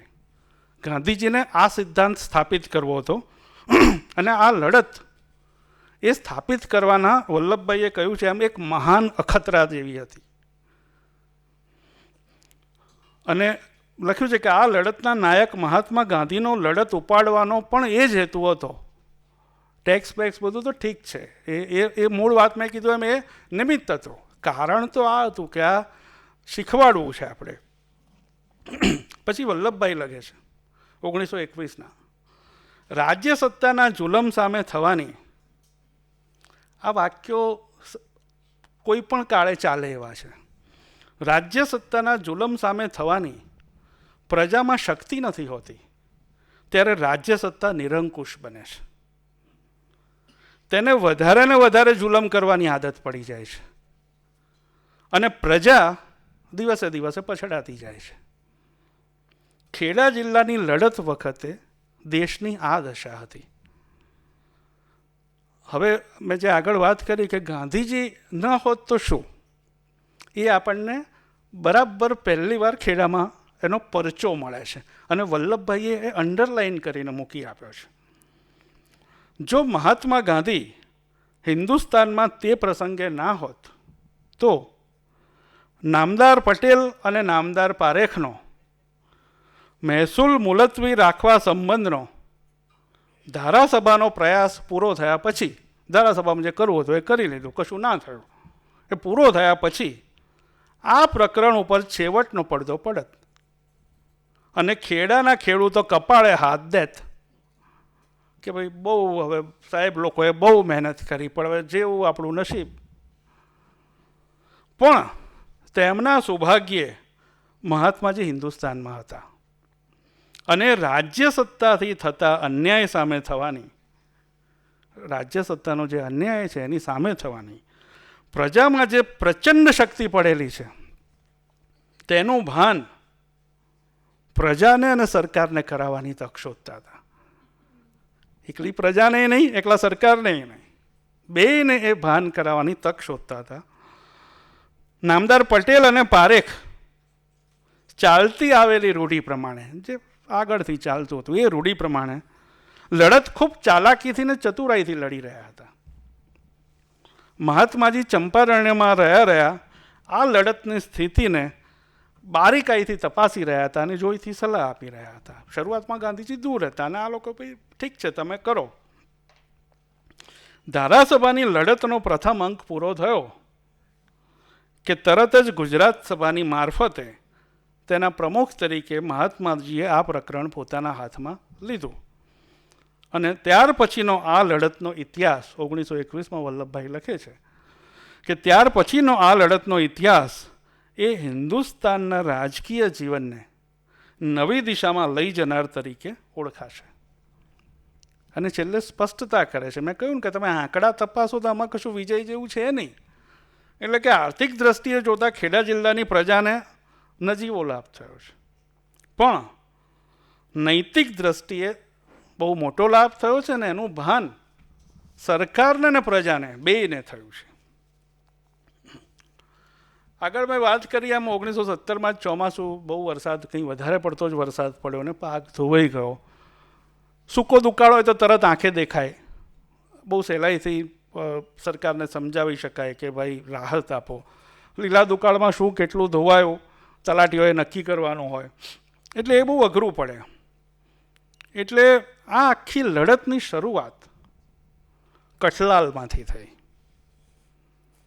કઠલાલમાં મોહનલાલ કામેશ્વર પંડ્યા નામે કાર્યકર હતા અને શંકરલાલ પરીખ. મોહનલાલના ઇનિશિયેટિવથી અને હોમ રૂલ લીગના જે કાર્યકર્તાઓ હતા એમના સપોર્ટથી પહેલી વાર અરજીઓ મોકલાઈ. ત્યારે હું અરજીઓનો આંકડો વિચાર કરતો હતો. 1970માં જ્યારે વસ્તી કેટલી બધી ઓછી હતી આપણી, એ વખતે નડિયાદ તાલુકામાંથી 18,000 સહી અને કઠલાલ તાલુકામાંથી 4,000 સહી સાથેનું આવેદનપત્ર એમણે મુંબઈ મોકલ્યું. અત્યારે મને કોઈ સારામાં સારી NGO કે રાજકીય પક્ષ ભાજપ સિવાયનો, એટલે IT સેલ સિવાયનો, એ 18,000 કે 4,000, 18,000 જવા દો, હું કહું છું ઓનલાઈન, ચાલો ઓનલાઈન પિટિશનમાં મને 18,000 સહી ભેગી કરી બતાવો. તો તમે વિચાર કરો કે કયા લેવલનું ગ્રાઉન્ડ વર્ક હશે. અને આ તો ગાંધીજી વગર મોહનલાલ પંડ્યાને એવા થોડા લોકોને, જે સ્થાનિક જાગૃત લોકો નડિયાદના હતા, કઠલાલના હતા, એ જાગૃતિ હોમ રૂલ લીગને આભારી હતી. આપણે એ યાદ રાખવું જોઈએ કે આ જે શરૂઆત થઈ એ એટલી જાગૃતિ તો રાજકીય ગાંધીજીના આગમન પહેલાં આવી ચૂકેલી. પછી આગળ એક દિવાલ આવી જતી, તેને ખબર નહોતી પડતી કે શું કરવું. નવેમ્બર 22, 1917 પહેલી સભા સંતરામ મંદિરમાં ભરાઈ. આ પુસ્તક વાંચીએ ત્યારે હું તો અમદાવાદનો છું, નડિયાદ જતો હોઉં છું, એમ થાય કે આપણે આ ભૂમિમાં છીએ અને આપણને ખબર જ નથી, આપણને કોઈ કહેતું જ નથી, કોઈએ કહ્યું જ નથી કે તમે જ્યાં ઇતિહાસ રચાયો છે એવી જગ્યાએ રોજ ઘસાઈને જાઓ છો. એટલે મૂળિયા ભૂસી આપણે છે ને બધી 1500 ને 2000 વર્ષ પહેલાંની જેમાં સમજણ પડતી નથી, જેના પુરાવા નથી ને એ ઇતિહાસમાં બહુ રસ પડે કે શૂન્યની શોધ કરેલી નથી કરી. અલ્યા ભાઈ, તું સત્યાગ્રહની 100 વર્ષ પહેલાંની તો વાત કર, શૂન્યમાં પચી જશે. આ ભૂંસી નાખ્યું છે. તો સંતરામ મંદિરમાં પહેલી સભા ભરાઈ. એવી જ રીતે જ્ઞાતિની વાડીમાં સભાઓ ભરાતી હતી આવી પોલિટિકલ. તો વિચાર કરો, અંગ્રેજી રાજ જોડેથી છૂટછાટ મેળવવાની માગણી માટેની સભા જ્ઞાતિની વાડીમાં ભરાયા. આજે રેસ્ટોરન્ટ અને હોટેલોમાં સ્ટેન્ડઅપ કોમેડીના શો થઈ નથી શકતા. રાજકારણ તો બહુ દૂરની વાત છે, રાજકીય સભાઓ તો. પછી મેં વાત કરી એમ ધારાસભામાંથી વિઠ્ઠલભાઈ ને ગોકુલદાસ આવ્યા. કોઈ લીડર એવો નથી જેણે આ કિસ્સામાં રિપોર્ટિંગ પૂરતી તપાસ વિના કર્યું હોય. કોઈ એવો નથી કે જેણે માણસ મોકલ્યા હોય. ભાઈ, વિઠ્ઠલભાઈને ચરોતરમાં કેટલા બધા લોકો ઓળખતા હોય. મુંબઈથી એક ફોન કરીને ના કહી દે કે જરા 5 ગામમાં ફરીને જોઈ લે ને, પણ ના, સરકારમાં રજૂઆત કરવાની છે તો રૂબરૂ આવવાનું. વિઠ્ઠલભાઈને ગોકુલદાસ બી કેટલા બધા ઠેકાણે ફર્યા, એમણે રિપોર્ટ સબમિટ કર્યા, ધારાસભામાં પ્રશ્ન ઉઠાયા, કાંઈ ન થયું. કલેક્ટર એવો હુકમ બહાર પાડેલો છેક ડિસેમ્બર 1917 કે ભાઈ ટોટલ 23 લાખ મહેસૂલ છે, એમાંથી 1.25 લાખ જેવું કદાચ બાદ કરીએ.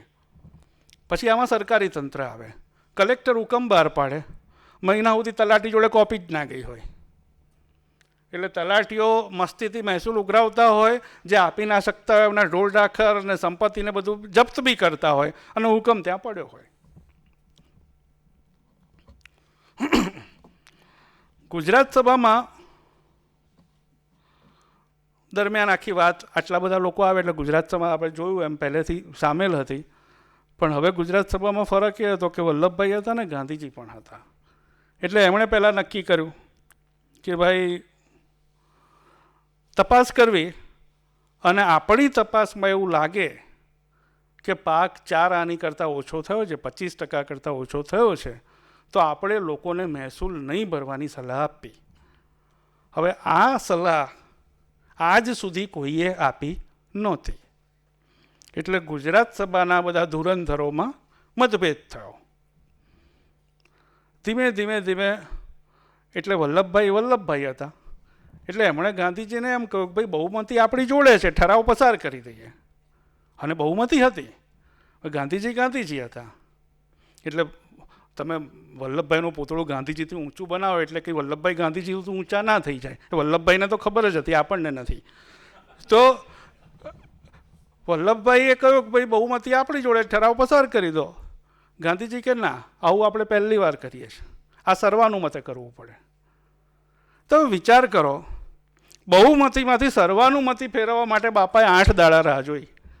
રોજ મિટિંગો કરે, રોજ પેલા મને સમજાવે. મને તો લાગે છે પેલા મને કંટાળી ના પાડી દીધી હશે કે યાર આ ભાઈ આટલો સારો માણસ છે ને યાર, આપણે એને આટલા બધા. છેલ્લે એક ભાઈ એવા રહ્યા હતા કે જે નહોતા જ માનતા. એણે એવું કીધું કે હું વોટ નહીં આપું, એબ્સ્ટેઇન. આપણે પેલું ઇઝરાયલ પેલેસ્ટાઇનમાં કર્યું છે ને એવું, પણ આ જરા વધારે બહાદુરીવાળું હતું. તો વોટ નહીં આપું એમ કરીને સર્વાનુમતે ગુજરાત સભામાં ઠરાવ પસાર કરાયો. પછી વાત આવી કે ભાઈ બરાબર, આપણે સલાહ આપીએ ખેડૂતોને, પણ ગાંધીજીનો બધો અનુભવ છે સત્યાગ્રહનો એ તો ક્યાંનો? આફ્રિકાનો. ચંપારણમાં આખો મામલો જુદો હતો, ટેક્સેશનવાળું ને તમારું આ ના ભરો તો તમારું ઘર કે ઢોર કે સંપત્તિ જપ્ત થઈ જાય એવો કોઈ ઇસ્યુ નહોતો. એટલે અને જૂની ટેમ્પલેટ તો એવી હતી કે અમદાવાદમાં રહીને સમાજ સેવા કરવાની ભાવના એવી એમ. અમારા મિત્ર ચંદુભાઈ મહેરિયા ઘણીવાર ગમ્મતમાં કહેતા હોય, પેલું NGO કલ્ચર વિશે વાત કરતા હોય ને, તો કે સાહેબ જુઓ કદી રવિવારે ક્રાંતિ ના કરાય કે એમ. તો એટલે આમની ભાવના એક અમદાવાદમાં રહીને કરવું. ગાંધીજીએ કહ્યું કે ભાઈ જો આ નહીં ચાલે, આ લડત આપણે ઉપાડવી હશે તો આપણે ત્યાં જઈને રહેવું પડશે, અને મારી જોડે એક ફૂલ ટાઈમ કાર્યકર જોઈએ. ફૂલ ટાઈમ, જે બધું છોડીને અપડાઉન નહીં, મારી જેમ ફૂલ ટાઈમ જોડે બેસવું પડે. અને એમાં ગુજરાત સમાજમાંથી બીજું કોઈ તો તૈયાર ના થયું, પણ વલ્લભભાઈ તૈયાર થયા. અને ગાંધીજીએ આત્મકથામાં, બાપાનું તો લખાણ એટલે એક લીટીમાં જે એમણે વલ્લભભાઈને અંજલિ આપી છે. વલ્લભભાઈ પોતાની મોટી અને વધતી જતી વકીલાતનો ભોગ આપી આવ્યા હતા મારી જોડે, મોટી અને વધતી જતી. ત્યાર પછી તે ઠરી બેસીને વકીલાત કરી જ શક્યા નથી, એમ કહીએ તો ચાલે. એટલે વલ્લભભાઈએ તે વખતે જે વકીલાત છોડી એ કાયમ માટે છોડી. આવડો મોટો નિર્ણય ગાંધીજીના બોલ પર વલ્લભભાઈએ લીધો. એ વલ્લભભાઈ જેને આગલા વર્ષોમાં કદી રાજકારણમાં રસ જ નહોતો પડ્યો, એને એવું થતું હતું કે આ તો બધા અરજીઓ કરવાવાળા, બકવાસ કરનારા, અને સૂટ બૂટ પહેરીને શિયાળામાં અધિવેશનો ભરીને અંગ્રેજીમાં ભાષણો કરનારા છે. આવો એક અવિશ્વાસ ને આવી એક અશ્રદ્ધા. પોતાના સગા મોટાભાઈ રાજકારણમાં ગયા, વિઠ્ઠલભાઈ, તો ભાઈ કે સારું તમે કરો, પણ પછી એમણે એવું લખ્યું છે કે ભાઈ તમે સેવાનું કામ કરો, પાપનું કામ હું કરીશ. પાપનું એટલે વકીલાતનું, વકીલોને તો ખબર જ હોય છે કે, તો કે પાપનું કામ હું કરીશ એમ. તો આ વલ્લભભાઈ આટલી વાત ગાંધીજીનું ચંપારણમાં એમણે કામ સાંભળ્યું અને અહીંયા એમનો અભિગમ જોયો, અને એ ફટાક દઈને ગાંધીજી જોડે નડિયાદ જવા તૈયાર થઈ ગયા. અને ગાંધીજીએ નડિયાદ 16 ફેબ્રુઆરી 1918ના રોજ ગાંધીજી નડિયાદ વલ્લભભાઈ સાથે પહોંચ્યા અને રહ્યા હિન્દુ અનાથ આશ્રમમાં. એના વિશે પણ ગાંધીજીએ સ્પષ્ટતા કરી છે કે આમાં કોઈ વિશેષતા ના જુએ કે કેમ હું આ મકાનમાં રહ્યો, પણ આટલા બધા લોકોને એક સાથે સમાવી શકે એવું બીજું કોઈ મકાન નહોતું, એટલે એ હિન્દુ અનાથ આશ્રમમાં રહ્યા. એટલે 16 ફેબ્રુઆરીએ જ્યારે આવ્યા ને ગાંધીજી, ત્યારે જોડે એકલા વલ્લભભાઈ નહોતા, 30 જણ હતા.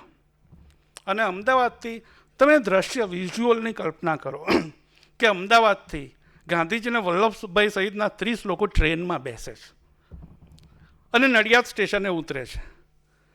જે નડિયાદનો સ્ટેશનનો હિસ્સો આજે પણ ઘણા અંશે પ્રોફેસર હશે ને, જૂનું તો સ્ટેશન એ જ હશે, ત્યાં આગળ આ 30 જણા ઉતરે છે. પછી હિન્દુ અનાથ આશ્રમ જઈ અને ગાંધી કહે છે પહેલાં તો આપણે તપાસ કરવી પડે કે આપણું કોઝ બરાબર છે કે નહીં, 4 આનાથી પાક ઓછો થયો છે કે નથી થયો. અત્યાચારોની બહુ જ ફરિયાદો આવી છે, ત્યાં સુધીમાં તો જપ્તીઓ ચાલુ થઈ ગઈ છે, તો કે એની કેવી ફરિયાદો છે એની તપાસ કરો. એટલે બધા જે સાથીદારો હતા એમને ગાંધીજીએ ટુકડીમાં વહેંચી દીધા અને 3 અઠવાડિયામાં 50 ગામડા ફરી વળ્યા, જુદા જુદા લોકો. અને એ વખતે ગાડામાં જવાનું થયું ત્યારે વલ્લભભાઈને થયું કે હવે આપણો આ પોશાક નહીં ચાલે, એટલે એમણે પોશાક બદલ્યો. ગાંધીજીની રીત હતી કે ભાઈ જેની સામે લડો છો એને જાણ કરવાની કે તમારી સામે આ વાંધો છે, આપણે નેગોશિએશનની તક છે, તમને ના અનુકૂળ હોય પછી અમારે સત્યાગ્રહ કરવો પડશે. તો એ પણ ચાલુ હતું. પણ જે પેલો કમિશનર પ્રેટ છે ને, એક નંગ છે, એક કેરેક્ટર હતો, બહુ ઉદ્ધત હતો. વલ્લભભાઈ જોડે એને હિસ્ટ્રી પણ હતી જૂની, અને એક એવો નંગ છે તો એની આગળ વાત આવશે. એ ગાંઠતો જ નહોતો કે ભાઈ કશું નથિંગ ડુઈંગ, આમાં કલેક્ટરને સત્તા આપી દીધેલી છે, આમાં કોઈનાથી કશું ના થાય. કલેક્ટરને સત્તા કોણે આપેલી? એમણે, અને વાઇસરોય. એટલે 22 માર્ચ 1918 બધા જ પ્રયાસો નિષ્ફળ ગયા પછી નક્કી થયું કે હવે સત્યાગ્રહ એકમાત્ર વિકલ્પ રહે છે. એટલે ગાંધીજીએ સ્વયંસેવકો માટે સત્યાગ્રહની શરતો નક્કી કરી. આ બહુ જ અગત્યની છે, કારણ કે આ પ્રકારનો પહેલો સત્યાગ્રહ છે. એટલે ખેડા સત્યાગ્રહનું એ મહિમા છે કે એનાથી સત્યાગ્રહની એક ટેમ્પલેટ બની રહી છે. ભારતમાં પહેલી વાર કે સત્યાગ્રહ કેવો હોય, સત્યાગ્રહ એટલે શું, એ બધું આપણે આવશે. સત્યાગ્રહીથી શું થાય, શું ના થાય. આવું ગાંધીજીએ આફ્રિકામાં બહુ જુદા પરિવેશમાં સ્પેલ આઉટ કરેલું હતું. હવે એ બહુ જુદા સંજોગોમાં કરી રહ્યા, જુદા ઓડિયન્સ આગળ, જુદી પ્રજા માટે. પાટીદારો વિશે ગાંધીજીનો અભિપ્રાય બહુ ઊંચો નથી, ફોર દેટ મેટર. એ અંદર લખ્યું છે, અને એ તો બારડોલીવાળા માટે બહુ ઊંચો નહોતો. એટલે એમાં કંઈ ગાંધીજીને બધા પ્રસંગો, ગાંધીજીને ભારત ભ્રમણ પછી હજી લોકોનો પ્રત્યક્ષ અનુભવ એટલો બધો નથી, એમને એકંદર ખબર પડી છે. તો સત્યાગ્રહીઓ માટેની જે શરતો એમણે કરેલી એ એટલી બધી ગાંધીજીને અને ખેડા સત્યાગ્રહને અમુક રીતે સ્થાપિત કરી આપે છે. પહેલી શરત એ હતી કે આ સત્યાગ્રહ છે એટલે સત્યનો જ પ્રયોગ કરવાનો. હવે આ તો કેટલું બધું અઘરું પડે આપણે બધાને. રોજિંદા જીવનમાં આ બધું થાય પછી કે આમાં દ્વેષને અવકાશ નથી. એટલે નાનામાં નાનો જે રાવણીઓ છે એનાથી માંડીને ગવર્નર સુધી કોઈના વિશે કઠોર શબ્દ બોલવાનો નહીં. હવે આપણને તો કોઈની જોડે લડવાની કીક જ ત્યારે આવે જ્યારે થોડી ચોપડાઈ ગઈ. હા કે એવું નહીં કરવાનું. હવે જો ગાંધીજી ક્યાં પ્રગટ થાય છે, કઠોર શબ્દ બોલવો નહીં, કોઈ બોલે તો અટકાવવું એ સત્યાગ્રહીનું કામ છે. તમારા વિરોધીની કોઈક ટીકા કરે તો તમારે કહેવાનું ભાઈ રહેવા દે ને યાર, હું એની સામે લડું છું પણ તું ના બોલીશ. ઉદ્ધતાઈને બદલે સંપૂર્ણ વિનય વાપરવો, અને આ સત્યાગ્રહીઓ માટે છે. એટલે સત્યાગ્રહીઓને પાછું લોકો જોડે સંદેશ લઈને જવાનું છે. એટલે કે સંપૂર્ણ વિનય વાપરવો અને લોકોને વિનય વાપરતા શીખવવો. ઉદ્ધતાઈથી લડતને હાનિ પહોંચે છે અને તે લંબાય છે. લડતને હાનિ પહોંચે છે એટલે એ લંબાય છે. વિનયથી લડતને લાભ થાય છે. આ વાક્યનો વિચાર દરેક સ્વયંસેવકે ખૂબ કરવો ને પોતાના મનમાં વિનયના લાભના અને ઉદ્ધતાઈના ગેરલાભના અનેક દાખલા ઘટાવીને લોકોને સમજાવવા. બીએડની કોઈએ પેલી પોથી લખી હોય ને કે તમારે ક્લાસમાં જઈને કેવી રીતે શીખવાડવાનું છે, એ લેવલની વાત છે કે સત્યાગ્રહીઓને, કે તમારે એના ઉદાહરણો બી વિચારી રાખવાના અને લોકોને કહેવાના. આ ધર્મયુદ્ધ છે. શું વાક્ય છે? લડત ન લેવાથી ધર્મને હાનિ પહોંચતી હતી, એથી આપણે એમાં ઉતર્યા છીએ. ધર્મયુદ્ધ કેમ છે કે આ ના કર્યું હોત તો આપણો ધર્મ જોખમાત. ધર્મ એટલે ડ્યુટી, એટલે આ ધર્મયુદ્ધ છે. એટલે ધર્મ પાલન માટે જે નિયમોની આવશ્યકતા હોય એ બધા નિયમ અહીં પડાવવા જોઈએ. આપણે સત્તાના મદની આંધળા અમલની સામે છીએ, પણ સત્તા સામે નથી, બધી સત્તા સામે. એ ભેદ ગોખી રાખવાની જરૂર છે. એટલે અમલદારોને તેમના બીજા કાર્યોમાં પૂરી મદદ કરવી. તમે કલ્પના કરો, આ લોકો લઈને ગયા છે, કેટલું અઘરું પડ્યું હશે. સત્ય પહેલાં તો અમને સાંભળવાનું કેટલું અઘરું પડ્યું હશે. જે ન્યાય કુટુંબ કલેશ થાય ત્યારે આપણે લાગુ પાડીએ, ફેમિલી ડિસ્પ્યુટ થાય ત્યારે આપણે જે ન્યાય લાગુ પાડીએ એ જ અહીં લાગુ પાડવાનો છે. મેં કહ્યું હજુ સત્તા ઉથલાવવાની વાત નથી. સરકાર અને પ્રજાજન એક મોટું કુટુંબ છે એમ કલ્પી લેવાનું છે, અને એ કલ્પીને જે વર્તન હોય એવું આપણું વર્તન હોવું જોઈએ. જેઓ આપણા વિચારના નથી, બહુ જ બધા પેલા ભાઈઓ જેવા છે, તેમનો બહિષ્કાર નથી કરવાનો, તેમનો તિરસ્કાર નથી કરવાનો, પણ તેમને આપણે આદર ભાવથી જીતી લઈશું એવો સંકલ્પ કરવાનો છે.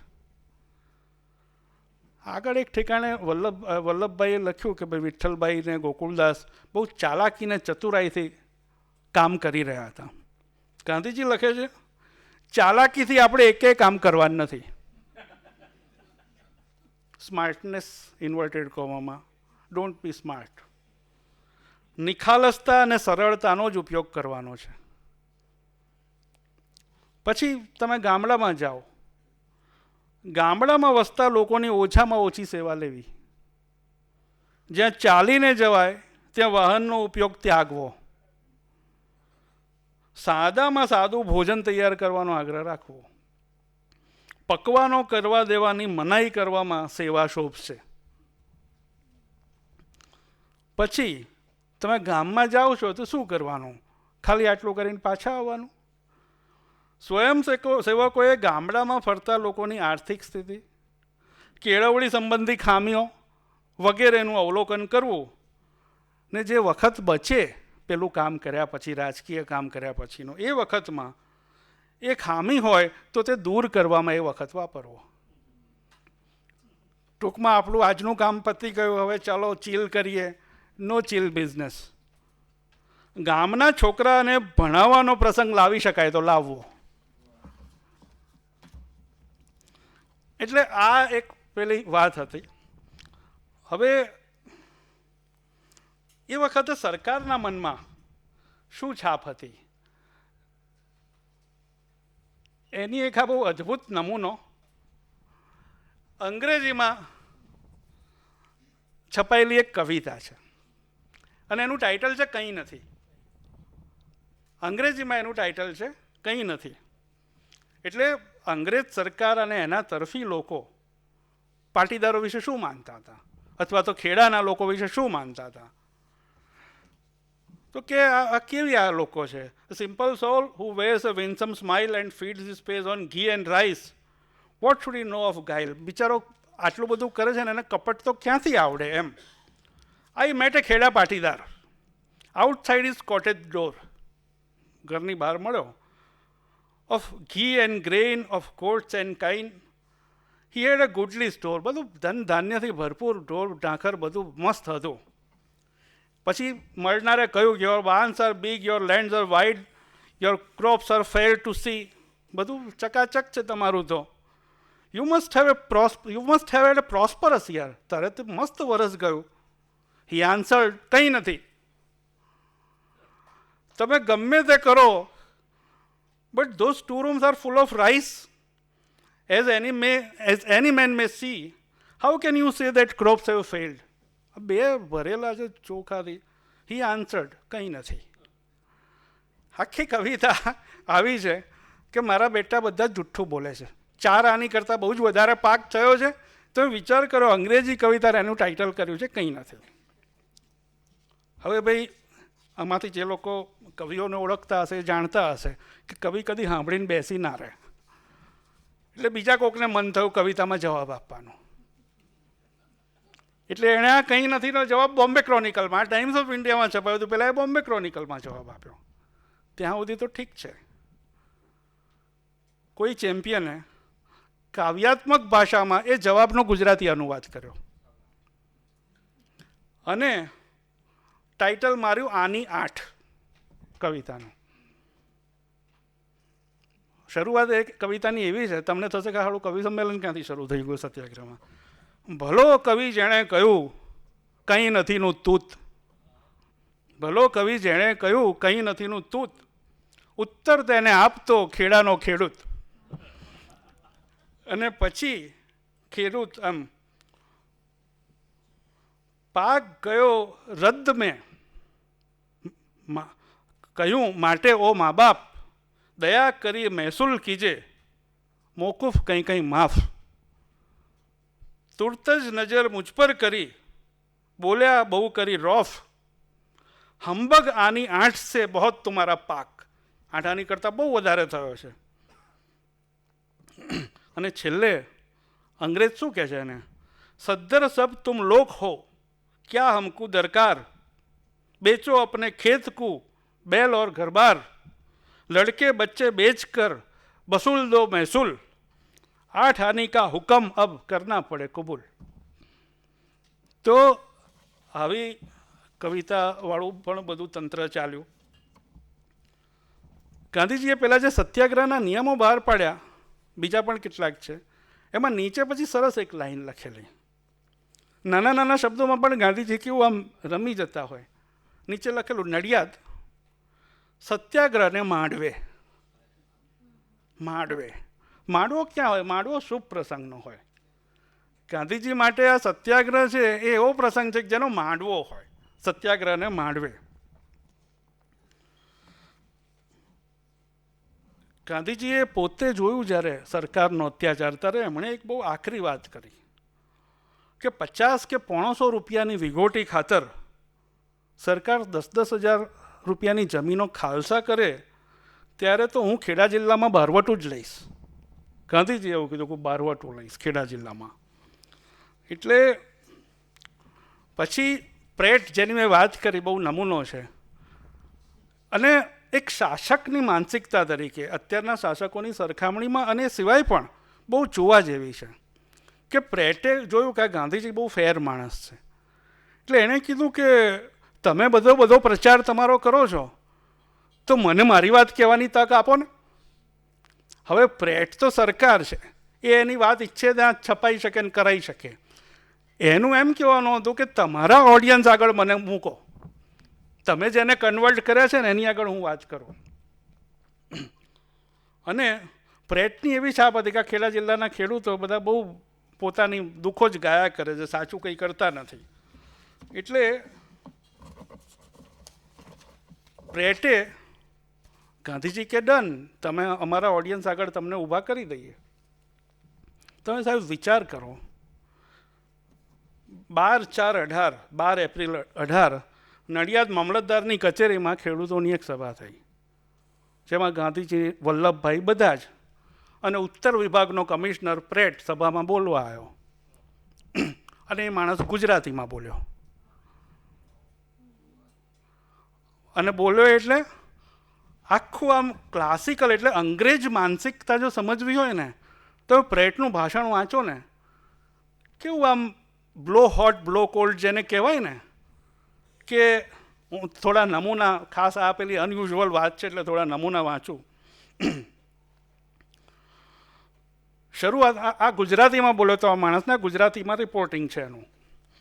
શરૂઆતમાં મારી એવી વિનંતી છે, તમે એક તો પહેલાં એ કલ્પી જુઓ કે કોઈ ઉત્તર વિભાગનો કમિશનર તુમાખીનો ભરેલો પ્રેટ ગુજરાતીમાં બોલે છે ખેડૂતો આગળ.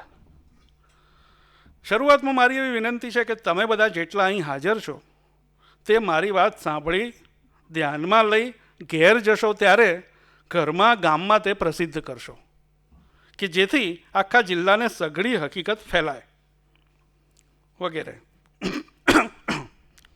તમોને, એ કહે છે ઓડિયન્સને, તમોને મહેરબાન ગાંધી સાહેબ, કૌંસમાં લખ્યું છે તાળીઓ. પ્રેટ બોલે મહેરબાન ગાંધી સાહેબ એટલે તાળીઓ પડે ને. તમોને મહેરબાન ગાંધી સાહેબ, શ્રીયુત મહાત્મા ગાંધી, ભારે તાળીઓ, કૌંસમાં લખ્યું છે. તમોને મહેરબાન ગાંધી સાહેબ, શ્રીયુત મહાત્મા ગાંધી અને તેની સાથે જે ગ્રહસ્થો કામ કરે છે તેમણે બહુ સલાહ આપેલી છે. ગામે ગામ ફરી ભાષણો કરેલા છે, સલાહ બહુ આપેલી છે. આજે અમારો વારો છે, મહેરબાની કરીને અમારું ભાષણ સાંભળો, અમારી સલાહ સાંભળો. મિસ્ટર ગાંધી સાહેબે અને બીજાઓએ ખેડૂત લોકોના હકની બાબતે બહુ બયાન કરેલું છે. હવે ખેડૂતોના હક શું છે તેનું મુખ્તેસર બયાન હું કરીશ. એમ કરીને એ આખું બધું કહે છે કે જુઓ, તમારી તો વંશ પરંપરાથી ચાલી આવતી જમીનો છે, તમે એના એકદમ ભોગવટો કરી શકો છો સ્વતંત્ર રીતે વગેરે, પણ હકની બાજુમાં જે ફરજ છે તે ના બજાવો તો તમારો હક જોખમમાં આવે છે. આગળ બધી કવિતા કરી અને પછી કે તમારો નોકરને પગાર લેવાનો, હવે જો આ ઓફિસર, નોકરને પગાર લેવાનો હક છે, પણ પગારનો હક ક્યારે થાય? જ્યારે નોકરી કરે ત્યારે, નહીં તો હક જતો રહે છે. તમારા ગામમાં 2 જાતના નોકર છે, રૈયત ઉપયોગી અને સરકાર ઉપયોગી. સરકાર એટલે તમે જુઓ, હવે તમે બેયને દબડાવે છે, પોતાના માણસોને અને ખેડૂતોને.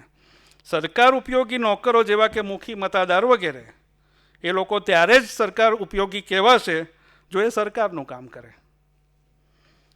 આકાર વસૂલ એટલે આકારણી વસૂલ કરવાના કામમાં મદદ કરશે ત્યારે ઉપયોગી, તે કામમાં ના પાડશે તો ઉપયોગી નહીં. એટલે કે પછી એમની નોકરીઓ ગઈ. પછી કે પોતાની ઓથોરિટી બતાડે છે. એ આખા ભાષણમાં શું શું કળા કરે છે, મને એમાં બહુ રસ પડ્યો. મારા શબ્દો તમારે સાંભળવા જોઈએ. કેમ? હું ઉત્તર વિભાગનો કમિશનર સાહેબ છું, ઘણા બધા આઈએએસો પોતાના વિશે હું ફલાણા સાહેબ બોલું એવું કહેતા હોય છે ને, એવું છે આ કે હું ઉત્તર વિભાગનો કમિશનર સાહેબ છું. મારા શબ્દો મારા છે એવું નહીં, પણ છેવટના હુકમરૂપ છે. આ મારા શબ્દો તે મારા નથી, પણ નામદાર લોર્ડ વિલિંગ્ટન સાહેબના છે, મુંબઈનો ગવર્નર, મુંબઈ પ્રાંતનો. મારા હાથમાં લોર્ડ વિલિંગ્ટન સાહેબનો એક કાગળ છે, એમાં લખ્યું છે કે આ કામમાં તમે જે હુકમ કરશો એ હું બહાલ રાખીશ. તમે જે શબ્દો બોલશો તે હું સાચા કરીશ.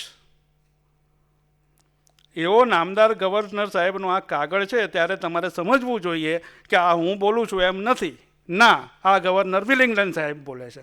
તમે વિચાર કરો, કાચો પોચો માણસ હોય એની આગળ પેલો આ ભાષામાં વાત, પછી પાછો આટલું કહ્યું, જરા કડક થઈ ગયું ડોઝ. મહેરબાન ગાંધી સાહેબ ઘણા જ સારા, ઘણા જ પવિત્ર માણસ છે, ભારે તાળીઓ. સારા હેતુથી, પવિત્ર અંતઃકરણથી તમારો લાભ સમજીને તે તમને સલાહ આપે છે. ખાલું આ પાછું નવું આવ્યું. તે એવી રીતે કહે છે કે તમે આકાર નહીં ભરો, અને એ કારણથી તમે આકાર નહીં ભરો કે તમે નહીં ભરવાથી ગરીબ છો અને ગરીબ લોકોનો બચાવ કરશો વગેરે વગેરે, કે તમે ગરીબ છો એટલે આકાર નહીં ભરવાનો, એવું ગાંધી સાહેબ કહે છે. તો શું સરકાર ગરીબ પરવર નથી? તમે માસુમિયત તો જુઓ માણસની. શું સરકાર ગરીબ પરવર નથી? સરકારની આ ફરજ નથી? આખા ગામની જપ્તીઓ કરાવીને પછી ગરીબના બચાવની ફરજ તમારી છે કે સરકારની? કમિશનર કહે છે આ ફરજ બજાવવામાં સરકારની ખામી છે. તમોને દુકાળની યાદગીરી નથી. મને યાદ છે 56ના વર્ષમાં, 58ના ઉંદરિયા દુકાળમાં અમદાવાદમાં હું કલેક્ટર હતો, પંચમહાલમાં હું કલેક્ટર હતો. તમને યાદ હશે કે ગરીબના બચાવ માટે સરકારે કેટલા બધા બાંધકામો ઉઘાડેલા, તલાવ બાંધ્યા, તગાવી આપી, લાખો રૂપિયા ખર્ચ્યા. તે મારી યાદગીરીમાં છે. જે તમારામાંથી ઘરડા છે એમને જરૂર યાદ હશે. એટલે આ પાછો નવો રેફરન્સ આવ્યો કે તમને બધા આજકાલના છો, બાપાને પૂછજો જઈને એમ. આવી સરકાર સામે હમણાં આ જિલ્લામાં લડત ચાલે છે વગેરે. પછી કે છે આ હું ગામડામાં ફરું ત્યારે જોઉં છું કે આ હોમ રૂલવાળા બધા બહુ બધા ભાષણો કરે છે ને આમ તેમ ભાષણો કરે, સલાહ આપે છે. તો કે એ લોકો જેલમાં નથી જવાના. એક અવાજ આવે સભામાંથી, પેલો કહે છે કે હોમ રૂલવાળા જેલમાં નથી જવાના, એટલે સભામાંથી એક અવાજ, સાહેબ આપ મોકલશો તો જઈશું.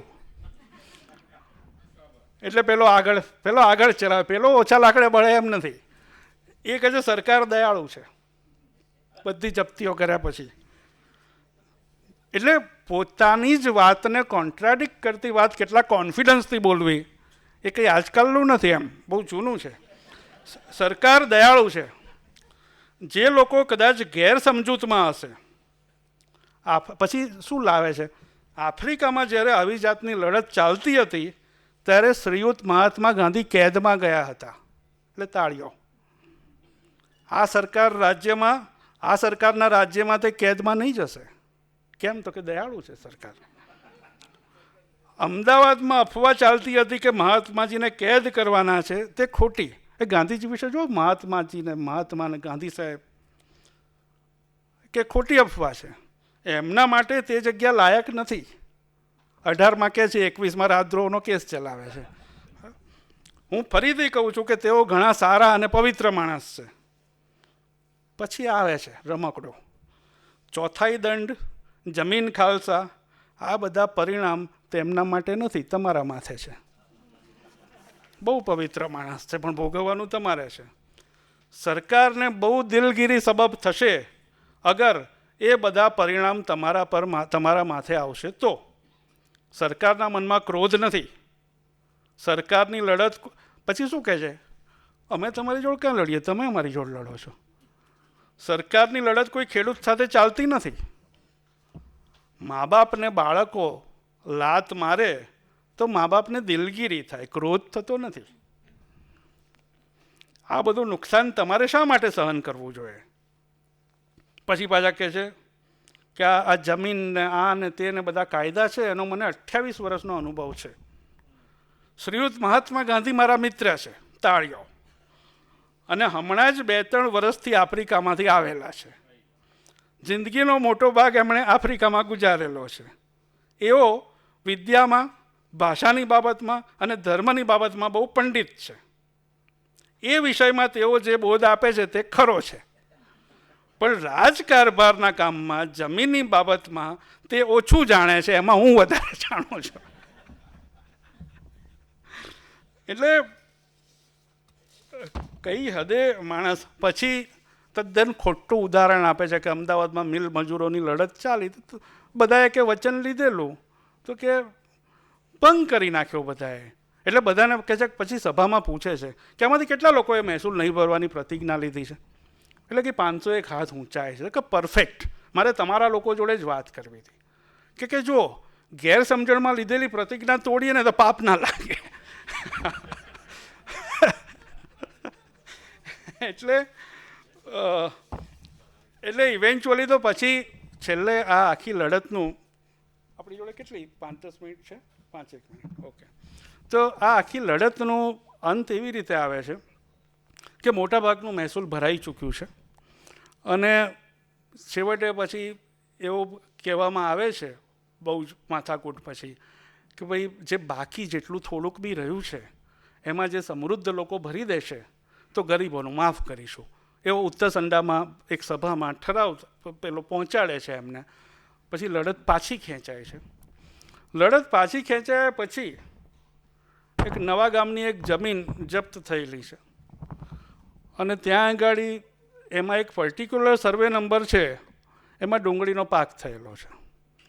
એ ડુંગળીના પાકવાળી જમીન જપ્ત થયેલી છે કે નહીં એની એમ્બિગ્યુઇટી છે, સ્પષ્ટ નથી એની સિચ્યુએશન. એટલે ગાંધીજી એવું કહે છે કે આ જમીન જપ્ત થયેલી એટલે કે આ પાક જપ્ત થયેલો ના ગણાય, એવી લીગલ પોઝિશન.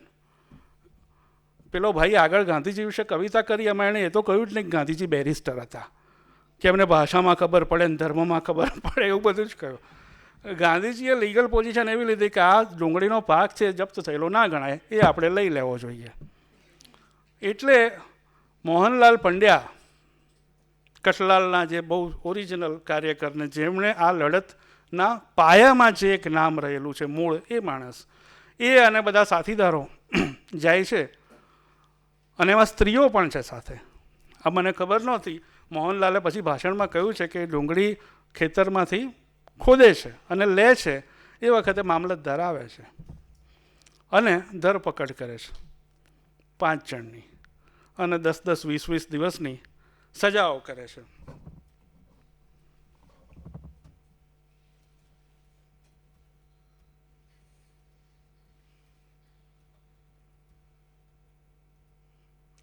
આમાં જે વચ્ચે બેઠા છે એ મોહનલાલ પંડ્યા, ટોપીવાળા ને મૂછોવાળા. અને આ લોકો છે આ ડુંગળી ખોદતા પકડાયેલા ને જેલમાં ગયેલા. આ જેલવાળાનો ફોટો છે. અને એટલે પછી એમનું ઉપનામ પડ્યું ડુંગળી ચોર. અને ઉપનામ તો એ લગભગ આમ બિરુદ તરીકે એમણે અપનાવી લીધું. અને ગાંધીજીએ એમની આત્મકથામાં એક પ્રકરણનું નામ આપ્યું ડુંગળી ચોર. અને જ્યારે પછી સભા થઈ, બધી બહુ લાંબી વાત છે પણ ટૂંકમાં કહું તો પછી સભા થઈ ત્યારે એક સભા નડિયાદમાં થઈ, એવી રીતે એક સભા કઠલાલમાં થઈ. ત્યારે ડૉક્ટર હરિપ્રસાદ દેસાઈ, આપણા અમદાવાદના બહુ જાણીતા ડૉક્ટર અને કાર્યકર, એમણે કહ્યું કે એ વખતે જે પેલું વર્લ્ડ વોર ચાલતું હતું ત્યારે એમાં બહાદુરી માટે, બહુ સર્વોચ્ચ બહાદુરી માટે વિક્ટોરિયા ક્રોસ એવો એક મેડલ અપાતો. એટલે ડૉક્ટર હરિપ્રસાદ કહે કે ખેડા સત્યાગ્રહનો વિક્ટોરિયા ક્રોસ મોહનલાલ પંડ્યાને આપવો જોઈએ. એને જ ચોપશે જેમણે ચણાઈને બંધાઈ રહેલા સત્યાગ્રહ મંદિર પર સોનાનો કળશ ચડાવ્યો. અને ગાંધીજી મોહનલાલ પંડ્યા વિશે શું કહે છે? મોહનલાલ પંડ્યાએ આ લડતમાં જ સત્યાગ્રહ શીખવા માંડ્યો. એમને પહેલાં ખબર નહોતી કે સત્યાગ્રહ એટલે શું. આ લડતમાં જ સત્યાગ્રહ શીખવા માંડ્યો અને લડતને અંતે સત્યાગ્રહની MAની પરીક્ષામાં પાસ થઈને નીકળ્યા. ગાંધીજીએ આવા પ્રમાણપત્રો બહુ ઓછા આપ્યા છે. જેમ વલ્લભભાઈ માટે એમણે આપ્યું કે ભાઈ આ લડતમાં સૌથી મોટી, આપણે બધા એવું માનીએ છીએ અને સાચી રીતે માનીએ છીએ કે આ લડતથી ગાંધીજીને વલ્લભભાઈ મળ્યા. ગાંધીજીએ એવું કહ્યું છે જાહેરમાં નડિયાદના ભાષણમાં કે ભાઈ પહેલાં મને જ્યારે થયું કે આ આક્કડ માણસને પહેલી વાર જોયા વલ્લભભાઈને, ત્યારે મને થયું કે આમની જોડે કેવી રીતે કામ થશે, પણ પછી એમની જોડે કામ કર્યું ત્યારે મને એટલો સારો અનુભવ થયો કે હવે મને એવું લાગે છે કે એમના વગર હું આ ન કરી શક્યો હોત. આ બરાબર છે, આ મને ખબર હતી. આ વખતે ગાંધીજીનું બીજું એક અવતરણ નજરે આવ્યું, અને ગાંધીજી કેમ ગાંધીજી છે ફરી એકવાર આપણને સાબિત. આ લડતની એક ઉપલબ્ધિ ગાંધીજી એવી વર્ણવી કે આ લડતથી વલ્લભભાઈને પોતાનો પરિચય થયો. આ કેટલી મોટી વાત છે કે આપણે વલ્લભભાઈ વિશે જ્યારે વાત કરતા હોઈએ ત્યારે વલ્લભભાઈની એક જાત ઓળખની જે એક વાત છે એ આ લડતથી થઈ એવી એક. અને છેલ્લે મારે એક ઉપસંહાર જેવી વાત કરવી છે. એક તો આ મોહનલાલ પંડ્યા. આપણે વિચારીએ કે ઇતિહાસમાં અમર થવા શું જોઈએ, તો ગાંધીજી ઇતિહાસમાં અમર છે, બરાબર છે. ગાંધીજીની આત્મકથા સાહિત્યમાં અમર છે. એમની આત્મકથામાં એક પ્રકરણનું નામ છે ડુંગળી ચોર. જે આ માણસ મોહનલાલ પંડ્યા, મોહનલાલ કામેશ્વર પંડ્યા, આજે કઠલાલમાં એમનું નામો નિશાન નથી. હું તો કઠલાલની વાત કરું, મારે ખરેખર ગુજરાતની કરવી જોઈએ કે ગુજરાતમાં એમનું નામો નિશાન નથી. ગુજરાતમાં ક્યાંય, એ તો મોહનલાલ આઝાદી આવતા પહેલાં જ ગુજરી ગયા. આજે તમે અમદાવાદમાં કે નડિયાદમાં કે મહેમદાવાદમાં ક્યાંય ઊભા રહીને પૂછો કે આ મોહનલાલ પંડ્યા એટલે કોણ, કોઈને ખબર નથી. આ આપણો મહાન કામ કરનારા માટેનો સમાજ તરીકેનો આપણો સંબંધ કે આપણો આદર જે કહો તે છે કે આપણને મોહનલાલ પંડ્યા એટલે શું એ ખબર નથી. બીજું, જૂના જમાનાના નડિયાદ સ્ટેશનની બહાર ઉતરો ત્યારે આવી એક તકતી મારેલી હતી, કોર્ડન કરીને. તકતીનું લખાણ બહુ ખોટું હતું, એ મને અત્યારે ખબર પડી. એ વખતે તો મેં બહુ ભક્તિભાવથી, આ 1995માં હું જ્યારે નડિયાદનો સિટી પ્રોફાઇલ કરવા માટે ગયો અભિયાનમાંથી, ત્યારે પાડેલો ફોટો છે. એમાં તદ્દન લખ્યું છે સૂકો દુકાળ જે લીલો હતો, અને ગાંધીજીએ નડિયાદની અદાલતમાં કશી જુબાની નહોતી આપી, એટલે ફેક્ચ્યુઅલી તદ્દન ખોટી તકતી છે. પણ આવી તકતી હતી.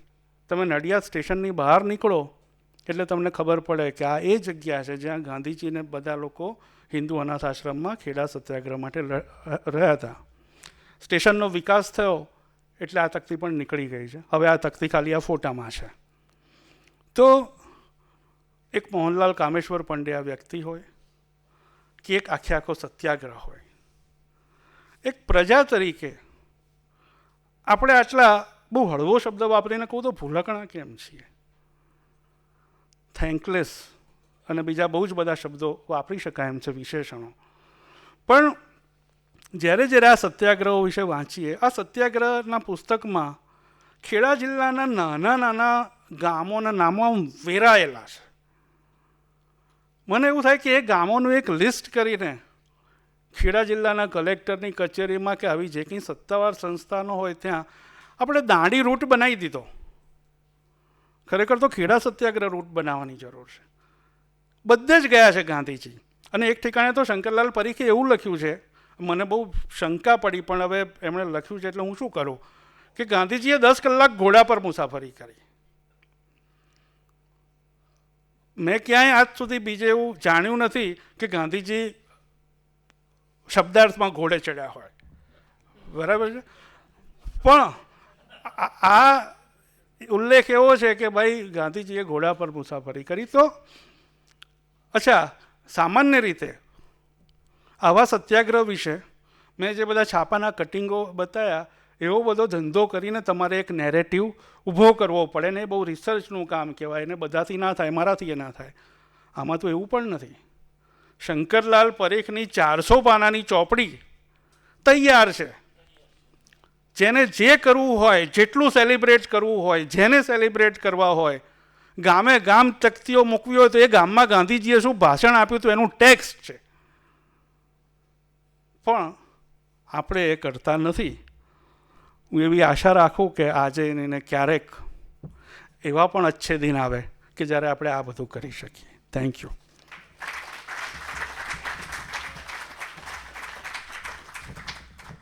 ઉરુષભાઈએ બહુ જ ઠાંસીને જે વિગતો આપી અને તેમ છતાં એ બહુ જ રસપ્રદ રહી. એમણે કારણ નિમિત્તની વાત કરી, પ્રજા સરકાર બંનેને શીખ આપવાની વાત કરી, કેટલાક એમણે અહેવાલો બતાવ્યા આપણને. પ્રેટનું ભાષણ જે ખાસું એવું લાગે કે યાદ રાખવા જેવું છે. આ ઉપરાંત આના સાથે સંકળાયેલા જેટલા પણ નામો છે એ પણ ઉરુષભાઈએ બહુ સરસ રીતે મૂકી આપ્યા. ઘણું બધું એવું છે કે ખેડા સત્યાગ્રહ વિશે મેં વાંચેલું હતું, પણ ઉરુષભાઈએ જે અહીંયાથી બયાન કર્યું છે એ કાયમ યાદ રહેશે એ રીતે એમણે બયાન કરી આપ્યું છે.